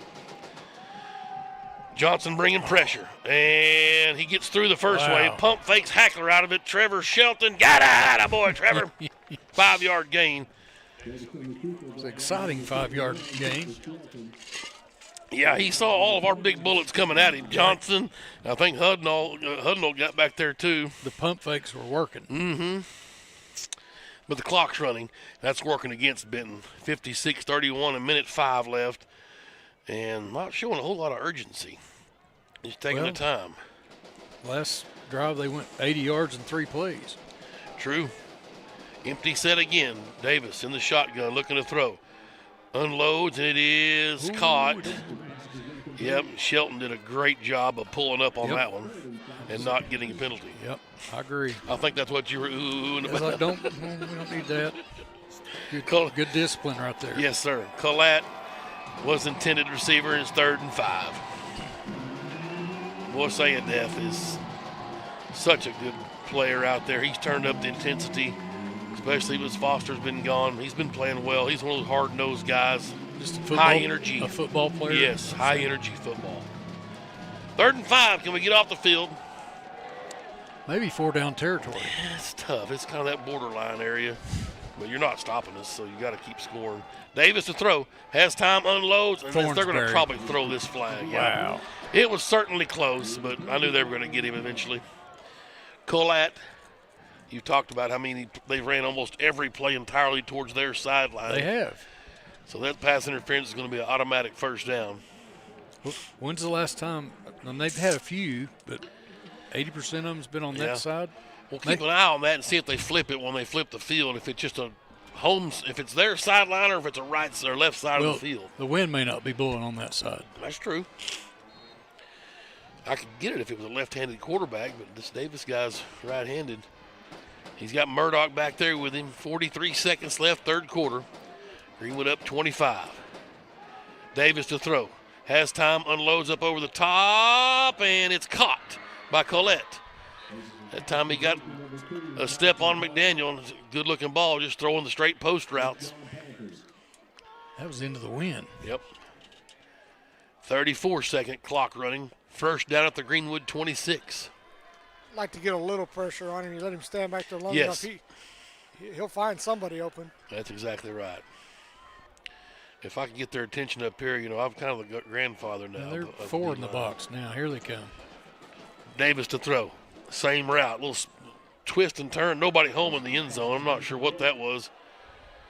They tried to get a deep pick play to Carter that time, and to no avail. Clock stopped with 11 seconds. 2nd and 10 at the Greenwood 26. Yeah, Hackler and Dickinson came that time, so that may have hurried him a little bit. Oh, those 10th graders? Yes. Jesus. Ooh. 11 seconds left in the 3rd quarter. Offensive line making their way back up to the front. They're getting ready to go back in. They can taste it. Here's Davis in the shotgun, looking to throw right side. Pressure comes, Richie, and it is Dickinson. They blow the whistle. Yep. Okay, I guess had him in the grasp. Yep. And that's a sack. Yeah, he's come with the heat. Richie, he's heard you. I think Hackler heard it. I think Hackler heard the whistle. I never heard it, but I think he let up of him. Didn't kill him. Quarter ends, boys. 56-31. The Bulldogs scored 28 points in the 2nd quarter. Oh, baby. 4 possessions and 4 touchdowns.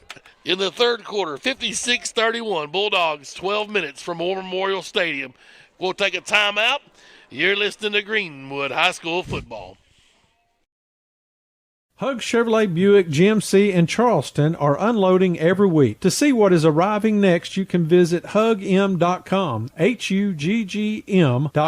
The Hug family has made car buying an enjoyable experience for over 80 years in their spacious showroom in Charleston. Don't pay too much on your next vehicle. See the Hug team where you don't pay extra dock or prep fees. Hug Chevrolet Buick GMC on Main Street in Charleston. Hometown sales and service since 1937.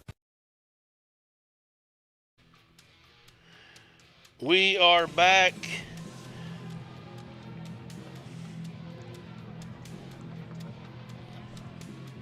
Third and 12. Oh, yeah, 3rd and 18. Yeah, big sack there from Dickinson. And here we go. They've got the wind with them, so obviously we're in 4 down territory now. Oh, yeah. But I think we were either way. They're at the 33-yard line. We swapped ends. Benton working right to left on your radio dial. They'll empty one receiver out. That's Carter. Watch him to get the football. Davis unloads on the out route, and there he is. He's got it complete at the 19, short of a first down, but it'll be 4th and manageable. 4th and they gave him the 18. That's a terrible spot, but it's still 4th and 2.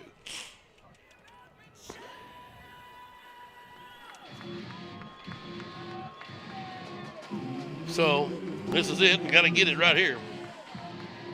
Yeah, this is a do or die situation, I think. Yes. You've got to get something here. You got to run it, or you got to pass it, don't you? I'm going to run the quarterback. Okay. That's what I do. Well, here's Davis. He'll empty the backfield. That's where he's like to run, and he's going to go straight ahead.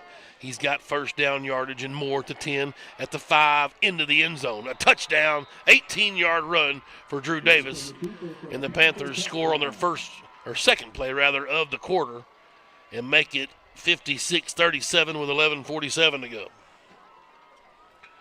We may have to put 70 on them.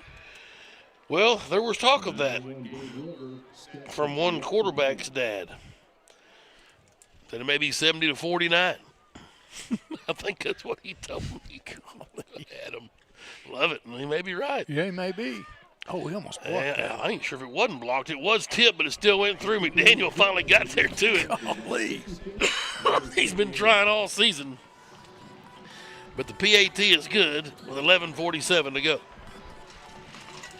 All right. Well, if you liked offensive football, I mean, you've seen some points scored tonight. What's the total up here? 94? Is that right? Mm-hmm, 94. 94 combined points? Yep.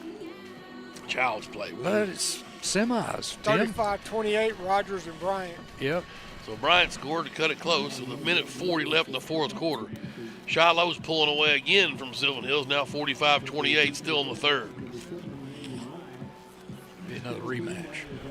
Rye and Dunbar back deep for Greenwood, I agree. Hans team is in up front as Gabe Wilbur will kick. Let's see if he goes with the onside. Nope, it's going to be returnable though. Let it go. Into the end zone, touchback. So here comes the Bulldog offense, 56-38. The lead is 18. 3. They've ran 15 plays this second half and scored 28 points. Wait a minute. What? 15 plays in the third quarter. Greenwood has? Yeah. Jesus. It's pretty efficient. That's almost 2 points a play. It is. Well, let's see what we got into the win. Archer buckles the chin strap. Greenwood from the 20, ball middle of the field. They work left to right on your radio dial. And it is Davis gets the call. Across the 20, trying to churn for an extra yard. He might get 2 out of this. Let's see where the official spots it over there. 1.5. We're going to give him 2. 2nd and 8. With the clock is running. Both teams with a full complement of timeouts. 3 apiece. How was the fire, Richie? The fire was delightful. It was really nice. Little north end zone fire. Compliments of shelter insurance. There they finally called it offsides. Oh, procedure on Greenwood. And that's going to get somebody out pretty quick. Dunbar checked in, but who came out? Rennick? I'm not sure he's the one that jumped. No, 13 jump. Right. This is Canada. Can't be doing that. 2nd and 13 after the 5-yard penalty. And here comes Hostley in motion from left to right. Archer rolling out, going to throw. He was kind of an odd-looking, some pressure there. The ball got tipped, and it's incomplete. 3rd and 13. Got to keep your pedal to the metal. Be nice to pick up this first down somehow, keep this drive alive. Yeah, burn another 2 or 3 minutes off the clock. We talked about Benton. They're not going away. Guarantee it. Archer in the shotgun. Sends trips to the right side. Dunbar to his right. Kane. He's got it. Looking. Pressure comes. He'll have to step up and run. Can he get free at the 20? He'll get to the 25. He'll get to the 29, but it'll be a yard short. The 28. He's 2 yards short. He got 11. Let's see what Coach Young thinks of this. I'll tell you, 43, he's got next level length. You know, and He they'll does. say he was a sophomore. Yep. For them? No, I think he's a senior. He's a senior, yeah. 6'1", 190, Antonio Shelton. Not many outside linebackers will catch Kane in that situation in the high school level, so good job on him. He's probably a good game. Greenwood up under center. 4th and 2. They run the ball. Davis. Get in there. First down. Oh, baby. Up under center for the first time in his life. Kane Archer. And they pitch it to Davis. And he goes quickly in there behind Cepeda and Hal Davis. First down. For those of you wondering if Archer could take a snap under center, hats off to Fujibayashi and Kane. Yep. I know they've been practicing that, but that's not easy to do, folks. And the chains move at the 34. What a play. Back to conventional style, shotgun with trips left. Archer. He's not going to wait. He's ready to go. Davis gets the call. Nope, Kane's going to keep it to the 39, 5 yards. Archer had decommitted from Central Florida, now committed to Utah. The Utes are in the hunt for the collegiate playoff affair. It's fun watching how these kids, how all that works out. I'll be a fan wherever he goes. I agree. 2nd down and 6 at the 38. 9 minutes left. Greenwood up 18 points. A little clock run, a little methodical action here. Archer to Davis. He cuts back to the right, looking for a hole to 40. And he'll get the 42. That's 4 yards for Champ Davis. 3rd and 2. Yeah, it's just one of them run it down your throat drives. A huge 4th down conversion maybe end up being the difference. True. I don't know what a ute is. I've been asked what a Utah ute is. I think it's a horse maybe, or a guy that rides a horse. It's like a soldier. Is it not an Indian? Yeah, Indian. 3rd and 2. Rennick in motion. Archer looking for a hole. He'll just waller his way to the first down stick at the 45-yard line. 3 yards. Chains move. Just chewing up clock. 8:03 clock running. So they can go fast and they can go slow. You betcha. When a trip to Little Rock's on the line, we'll do whatever it takes to get there. That's the end game. You know, you recall before the Mountain Home game when Coach said conference championships aren't really what we look for around here. No, the other one. First down. They shift out of the full house backfield, and Archer's ready. And Davis, nope, Kane keeps it across midfield. Still on his feet to the Benton 44. They're going to give him the 42. 12 yards.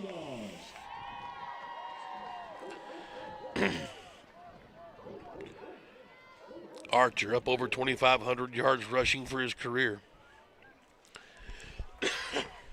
Set the school record tonight for passing yards, passing the great Brooks Cody.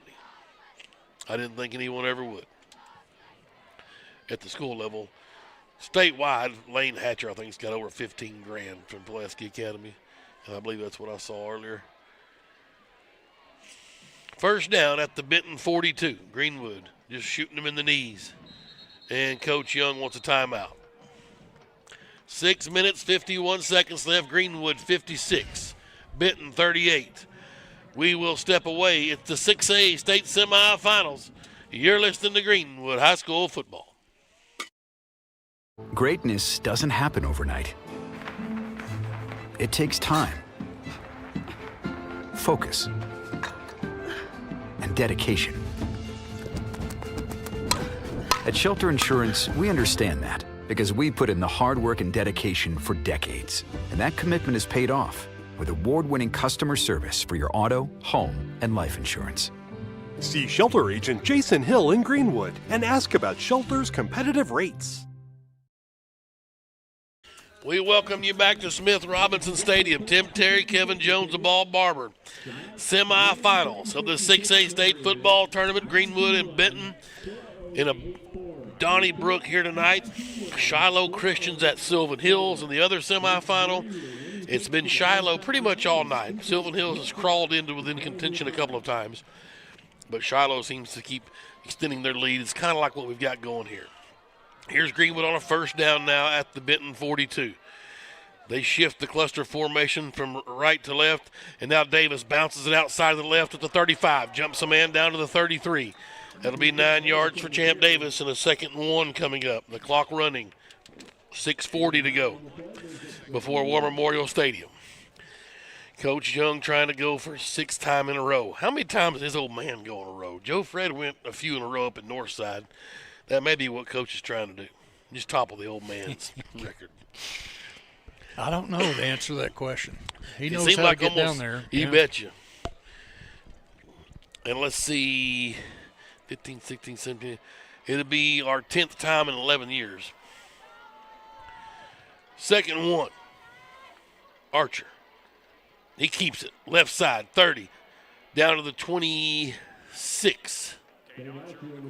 First down. Yep. 7 yards. Just painfully marching it down. There's nothing you can do. Benton can't do anything. You kind of, you think, man, they got to throw in the wind. Maybe a ball will stay up in the air and the wind will catch it. We can get an interception. No, that's not it at all.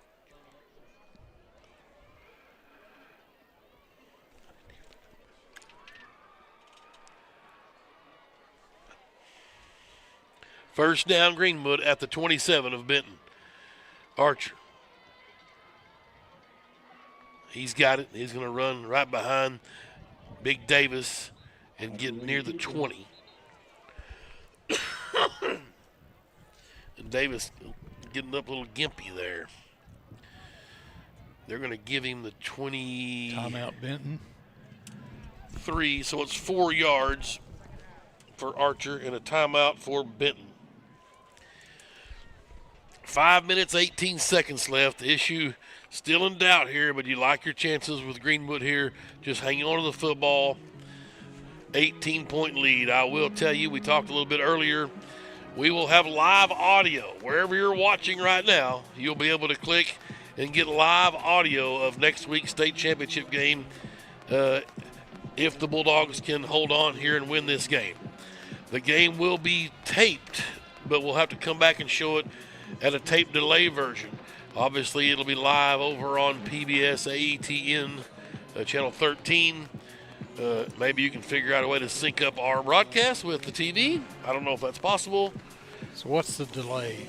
I don't know how much. No, it's not that much of a delay. Not a couple minutes. It's a few. So the answer to your trivia question a minute ago, Joe Fred has been 5 times in a row. This would beat his record. Wow. Right now he's tied. How about that? That's a heck of a deal. Boy, Joe Fred had some teams up there at Northside. Yes, sir, he did. Someone played pro, didn't he? Mm-hmm. 2nd and 6. Here we go. Archer, shotgun. Shifts the student body right. Oh. Got a man to jump. He sure did. 44 finally got one. Yep. He's been jumping all night. And he's coming out. 2nd and 1. 35-35, Bryant's clawed back and tied it with 17 seconds left. They're looking at overtime up there. We're down at Bryant. Shiloh pulling away. It's 52-28 with 9:33 left. So Shiloh's going to punch their ticket back to the War Memorial. We could have a rematch of last year's state championship game. 2nd and 1. Greenwood down at the 18. Archer. He's got it. He'll follow Champ in the hole and get across the 15 down to the 13. 5 more yards for Archer. The 5th first down on this drive. Yes, this is just great football. And Coach Gill, maybe the happiest guy on the stadium right now. Y'all just stay out there. They can't score with us over here. You know, in decades past and years past, they've said Greenwood runs a finesse-style offense where finesse, we couldn't do it if we couldn't throw tunnels and bubbles. And this group has showed several times that ain't nothing finesse. It's only we do what we want on offense. So That's a great point, Richie. Archer letting the play clock wind down. Brings Bland in a little stutter step motion, and he'll give to Davis. Champ at the 10. And slides down at the 8. They're going to say it's a 10, so a 3-yard pickup. Just really not wanting to score. I think that was a pretty generous spot, too, considering he slid feet first. It should have started when he started to slide. So, but Coach Young is telling us, hey, we got to get a first down, then we'll worry about that. 4:05 to go until War Memorial. Greenwood looking to punch their ticket. From the 10-yard line, Archer gives, he keeps. Trying the left side to the 5, to the sidelines, and he'll get the first down at the 2-yard line. Just what the doctor ordered. He's listening. Yep, 8 yards for Archer. It really is. It could have run out of bounds. You know, and I think naturally he probably would have, and he's like, no, I'm going to stay in bounds here. So Benton's got to call a timeout. Yep. Clock's getting low. Greenwood looking for their 19th trip to the state championship game in school history. Son of a gun. No, I may be wrong on that. Maybe 20th. Yeah, hang on. I was adding those up earlier today. We've got 12 titles. We lost in 96. We lost in 04.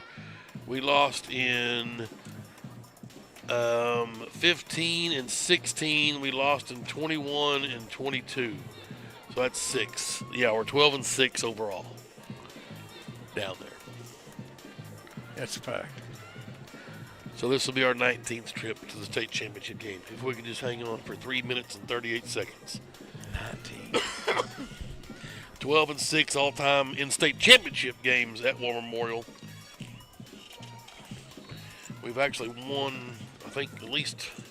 Well, we beat Little Rock Catholic once there, and we lost to Parkview there in regular season games. But this has been just spectacular watching these guys on the mission. Down the field we go. I know, you're exactly right. I've got the flu. Thank you. Here is Archer. He'll just walk in, touchdown. The Golden Boy. Put a cherry on top, my son. 3 yards for Kane Archer, his second rushing touchdown. And the guy that sets the school record for passing yards goes in from 3 yards out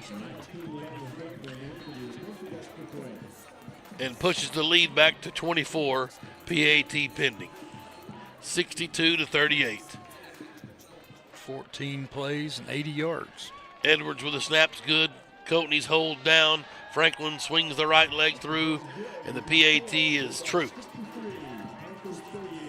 And the Bulldogs are 3 minutes and 35 seconds away from War Memorial Stadium.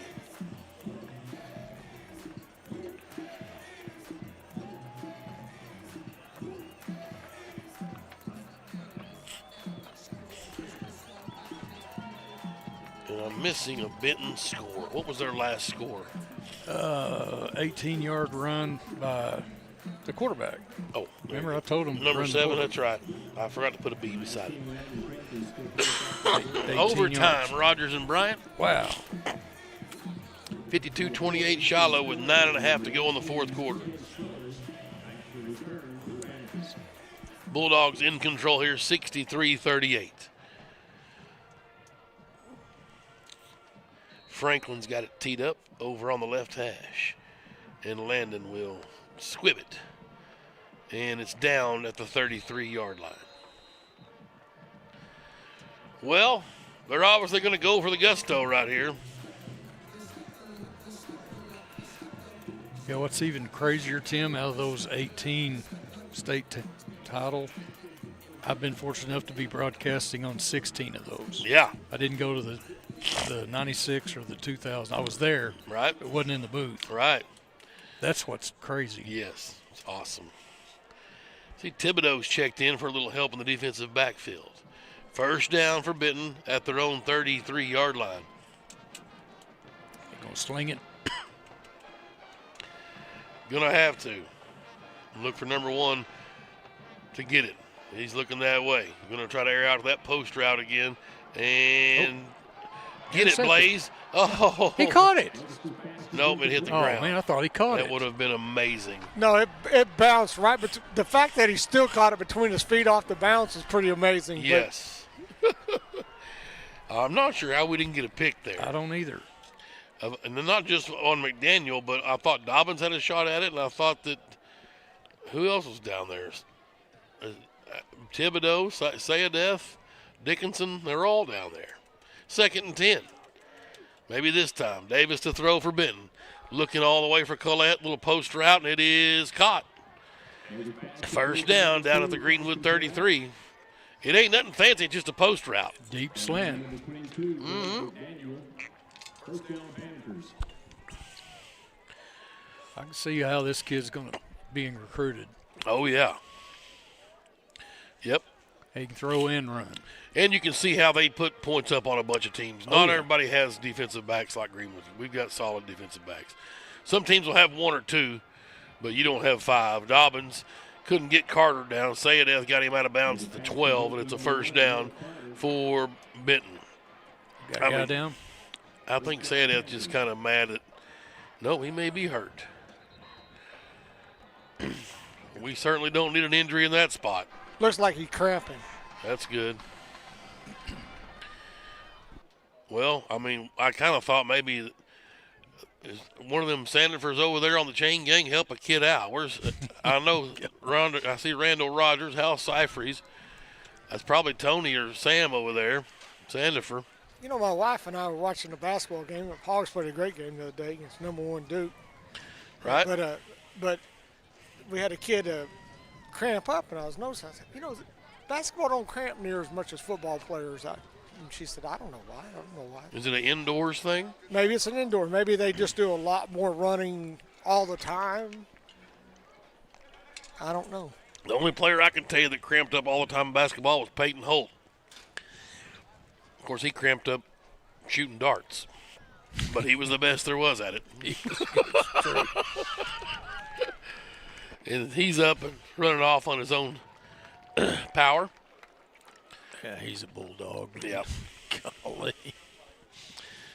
I wonder, are they going to go find somebody in 3rd grade to come in and play? I mean, they just keep coming. Everybody gets hurt. They bring in somebody that's 40 came in.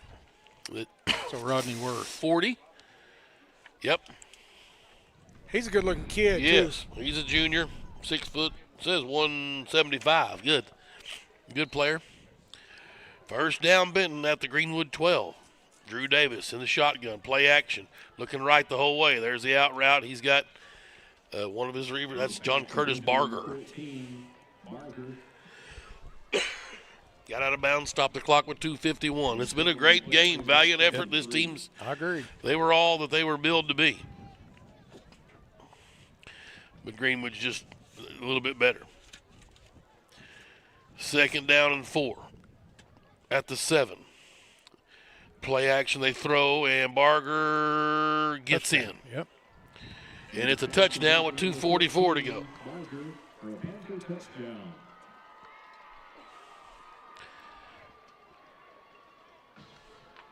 6-yard catch for Mr. Barger.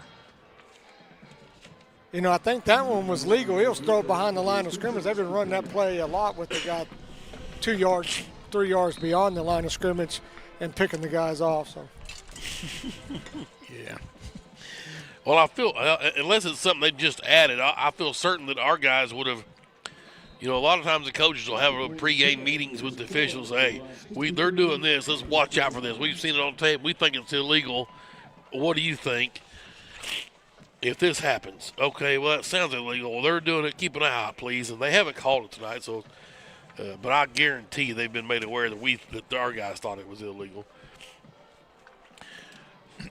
63-45. Greenwood's lead cut back to 18. 2:44. Now it's an onside kick game. They've only got one timeout left, so it's 3 possessions. Now we're almost in the same north side scenario. If you'll recall, when Greenwood came back and upset Northside, almost the exact same scenario. 18 points, 3 minutes. Was that the Archer to Carnes? Yes.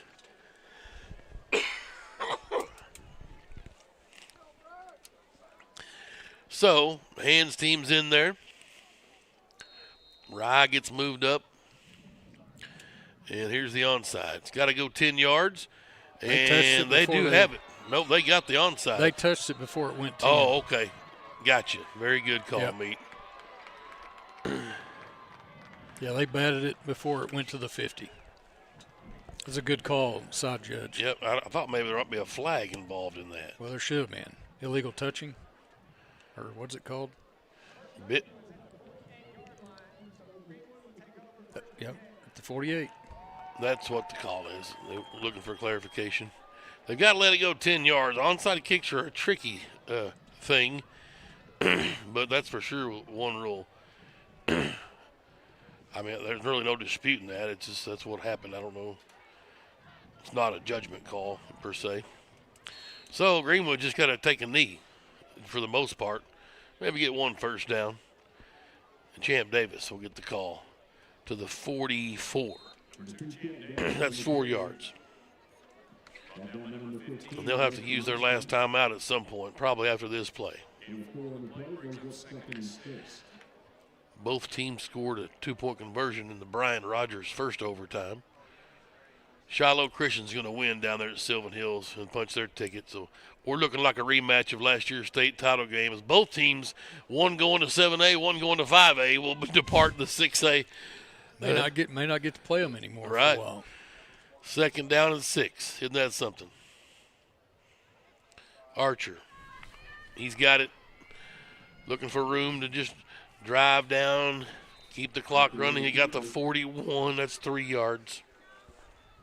This is the third year in a row for a rematch game, right? Pulaski, Shiloh last year, and Shiloh this year. Or no, Little Rock Christian, Pulaski, and I know Pulaski Academy beat us 1 year. Yes, Pulaski Academy, then Little Rock Christian. All three privates, yeah. And then, well, no, fourth year because we beat Shiloh down there last year, didn't we? Yep. So we beat Little Rock Christian in there between in the 23 final. 3rd and 4. Yeah, PA, Little Rock Christian, and Shiloh. Okay, yeah. Davis to the 35, and that will do it. There's the first down, and this game is history. 6 yards, and the Bulldogs have punched their ticket to War Memorial Stadium for the 6th straight year. And the 6th year under head coach Chris Young, Greenwood will play for a state championship game. Victory formation has been signaled. And Chris Young, who many thought had too big of shoes to fill. They were big. When Rick Jones stepped away after the 2019 season, and all he's done is gone 6 for 6 to state championship games as they put the final knee down 63-45. What time next weekend? 6:30. 6:30. Saturday night. Saturday night. The Bulldogs will play Shiloh Christian in a rematch, and the swan song for both teams in the 6A class is For All the Marbles at War Memorial Stadium. Oh, baby. There ain't nothing better than football after dark in the capital city. Teams shake hands, and there is the final horn. Greenwood 63. Archer, first player in Arkansas to pass for 10,000 and rush for 2,500. Wow. All-time leader in passing yards and touchdowns scored.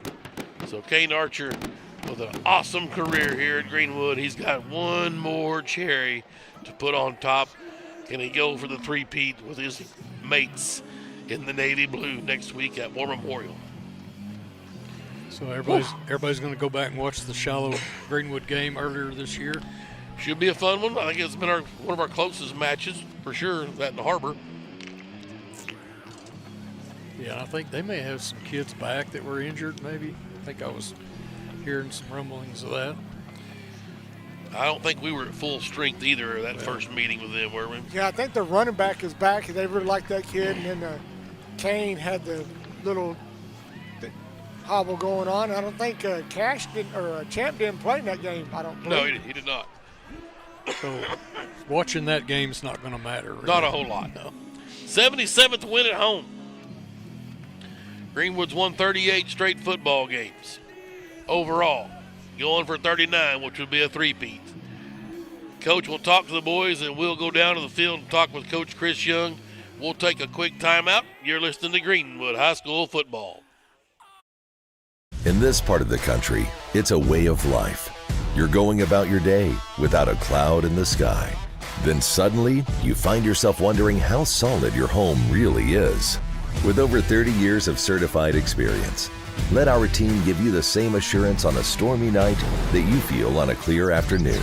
Before the downpour, before the leaks, call Foster Roofing, serving Northwest Arkansas and the River Valley since 1994.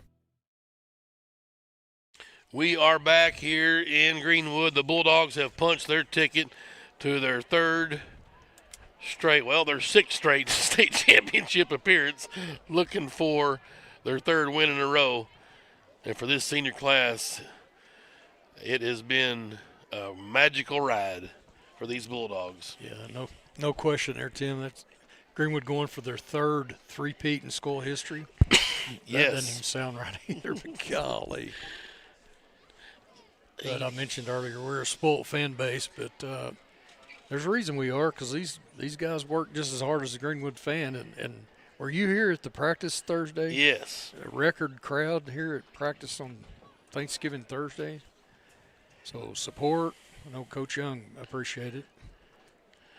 Archer ran for 135 on 18 carries and threw for 253, 21 of 27, 4 touchdowns, passing.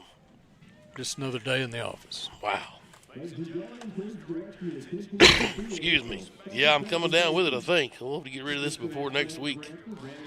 As long as it's not the vid. Right. I don't think it's the vid. I've got plenty of horse medicine in me. Brandon Brewer, one of the assistant ADs, will present the ticket to the boys. They've punched their ticket to the state championship game. And the Ball Barbers got the top dog, Chris Young.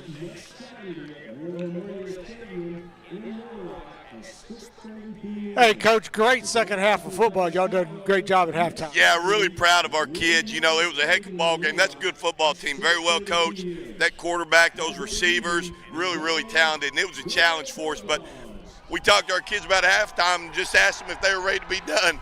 And I think you saw the performance in the second half. Our guys aren't ready to be done. I'm so excited we're getting our week together. This is a special group, and I'll be honest, I've been sick in my stomach because at some point it's going to be over. And we just enjoy them. We enjoy being around them, really care about them. It's a great group, fun group to be around. We get one more week with them. Now, for a little in-house rivalry, your dad went to 5 straight when he was coaching. This will be your 6th straight, right?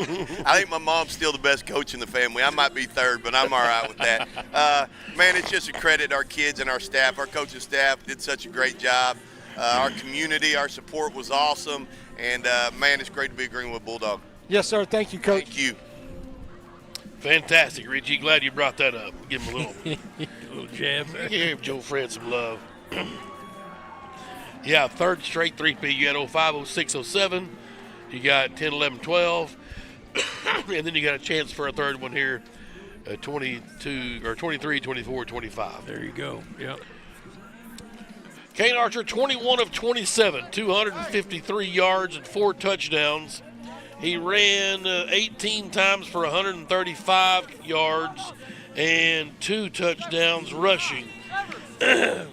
Champ Davis ran the ball 15 times for 151 yards, 2 touchdowns. Wow. And he caught 10 footballs for 78 yards and 2 touchdowns. Coop Bland was magnificent tonight as well. 94 yards receiving on 3 catches, 2 of them for touchdowns. All he does is catch touchdowns. Coop Bland, the last time they'll play on Smith Robinson Stadium, Farmers Bank Field, and it was a heck of a night for the boys. 9 carries for Dunbar and 37 yards. Canada had 2 catches for 20 yards. one catch for Dunbar for 20 yards. And then Rennick had 4 catches for 23 yards. One catch for Hostley early on, 18-yarder. And the ball Barber out in the masses out there. I can hear him coming through. Talking about some rains. Yeah, he's politicking down there. Yeah, it's starting to rain just as we was getting off the football field, so perfect timing. Well, this game was won in the third quarter, Tim. What's it, 1, 2, 3, 4, 5 straight possessions, all quick hitters except that last one, which they intentionally drug it out. It was a 14-play drive, but 4 quick scores right there and was really more than what Benton could withstand, in my opinion. Yeah, a 28-point quarter, just boom, boom. No way to survive. And you tip your hat to these Benton Panthers, great football team, and you can see why they are where they're at. They are explosive, high-octane, quick scoring. It reminded me of Greenwood a lot. Just a little bit. And what would Richie say? We do the routine, make it look super easy, and we make some of the hard stuff look routine. And I think that's the difference. They're glad that there's 2 teams leaving the 6A. Right? Yeah, right. Shallow Exactly. and Greenwood. Exactly. So look, pick your heads up over there, Benton Panthers. Yeah, but I mean, we'll wait one more week for basketball season here in Greenwood. Wow, what a night! Let's see. We got our. Are you sending me film crew? Do we know who all was on what? No. Same as last week. Same as last week. Thank you. So if you were tuned in last week, I'll find last week's crew here in a minute. Bob, nope, they're coming in right now. Good job, boys. Appreciate all the film work crew that brings these awesome pictures. Troy Gerald doing a great job producing and directing the show. Appreciate the Greenwood Football Booster Club for allowing us to bring you the sounds, at least, of what we hope has been a fun season. We got one more run at it. We're going to try it again in our usual spot. That's the War Memorial Stadium. The ball Barber made his way back to the press box. Richie, that was fun, buddy. Yeah, like Coach alluded to, it's been a great year. This group of seniors that has an opportunity, like 38-0 at this point in their career. Of all the great Tyler Wilson and Jay Burgess and Connor Nolan, Luke Hells. The list is Peyton Holt. I mean, Stegall. Well, yeah. Right. Maybe the GOAT, yeah. Yeah. Just the list goes on and on and on. And I think this guy is the only one that's going to have the opportunity to win 3 state championships. Right, as a starter. Yes. Obviously Tyler was on the team for 3 years in a row there, but he didn't start his sophomore year. Probably should have, maybe could have. I don't know who was the Stegall, I don't. Yeah, right, yeah. Be the one guy could have maybe been. Yeah, exactly. You got to wait your turn. Yeah, you got to wait your turn. But yeah, and so this senior group's been special for these guys, and we've had some move-ins with Champ that's just fit right in and acclimated to being a Bulldog, and the guys play hard, and just really proud of this group because after last year's team, we talked about all the things we're going to lose, and these guys said, what did we lose? We're still here. We're still here. What we've done is we've found some young guys on defense that are football players. Our tackling improved leaps and bounds. I think that's the number one key to what we've seen throughout this season. Our offense is going to be there. We knew what they had, but this defense just continued to get better, continued to have to fill gaps as people kept getting injured, and we tackled so much better as the season went on. And I can't say enough about Coach Gill and his staff on the defensive side of what they've done here. And you say, man, you gave up 45 points. Well, yeah, but yeah, I told you they were averaging 58 points a game in their last 8 games. So that's a defensive win. They know win. how to put the ball in the end zone. Joey Buffkin was on camera 1 tonight. Natalie Avilés and Lily Marsh were on camera 2. Sideline cameras were Naomi Rogers, Matthew Mulatto, Mackenzie Hitchcock, Chloe Stepp, and it says graphics was Daddy Brandon Brewer, but I don't think he was over there. But you got the gist. We mentioned all the folks that were part of the crew tonight, so I appreciate Brandon Brewer on the light crew. Brandon was on. He get the lights back on. Yes, sir, he did. Wow, fantastic work. So that was the key. Coach B. Now I got a text from somebody that said they played the whole Little Rock Christian game in 2006. The majority of that game of that same light situation. So I forgot about that one. It was when they came up here. I'm trying there. Yeah, I vaguely remember that. Yes, but anyhow. The lights are going to go out tonight for the last time here this season, and they'll be shining bright down on Markham Street next Saturday night as the Greenwood Bulldogs and the Shiloh Christian Saints hook up one last time in the same class as 6A state championship game, a rematch of last year's game that the Bulldogs won over the Saints. Greenwood looking for their 13th state championship in program history. This will be their 19th appearance at War Memorial for a title chance. And we'll be on the visiting side, right? I believe so. Because Shiloh's in the top part okay, of the bracket. Yes, yep. No, are they? Is that right? Yeah. Okay. Yeah. The home side was on top of the bracket. The East had the top side bracket. Okay. So we'll be on the visitor side down there next week. Make plans to be there 6:30. If you can't, we'll have audio for you right here on the YouTube GHS Bulldogs broadcast, and we'll tape delay the game, and you can go back and rewatch it as it's archived there on this site you're watching right now. Certainly appreciate all of our sponsors down the line. Look forward to getting the vehicle from Orr Chevrolet next week and see what we can pimp in down to Little Rock. Yes, sir. All right. Congrats, Greenwood. 77 straight home wins. Another chance to the state championship game, 6th try in a row. Congrats to Kane Archer for becoming the school's all-time leading passing leader in yardage, and maybe the all-time rushing leader in yardage. Does anybody ever ran for 2,500 in a career here? I don't know. We'd have to go back and look at that too. Golly. That'd be interesting.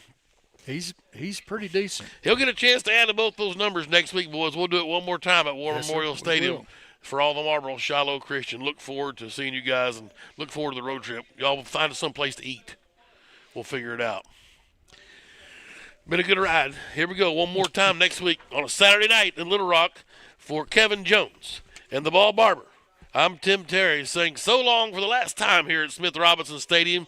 We'll see you next Saturday night in Little Rock for the 6A State Football Championship, Greenwood versus Shiloh Christian. It'll be live audio right here on GHS Bulldog Broadcast.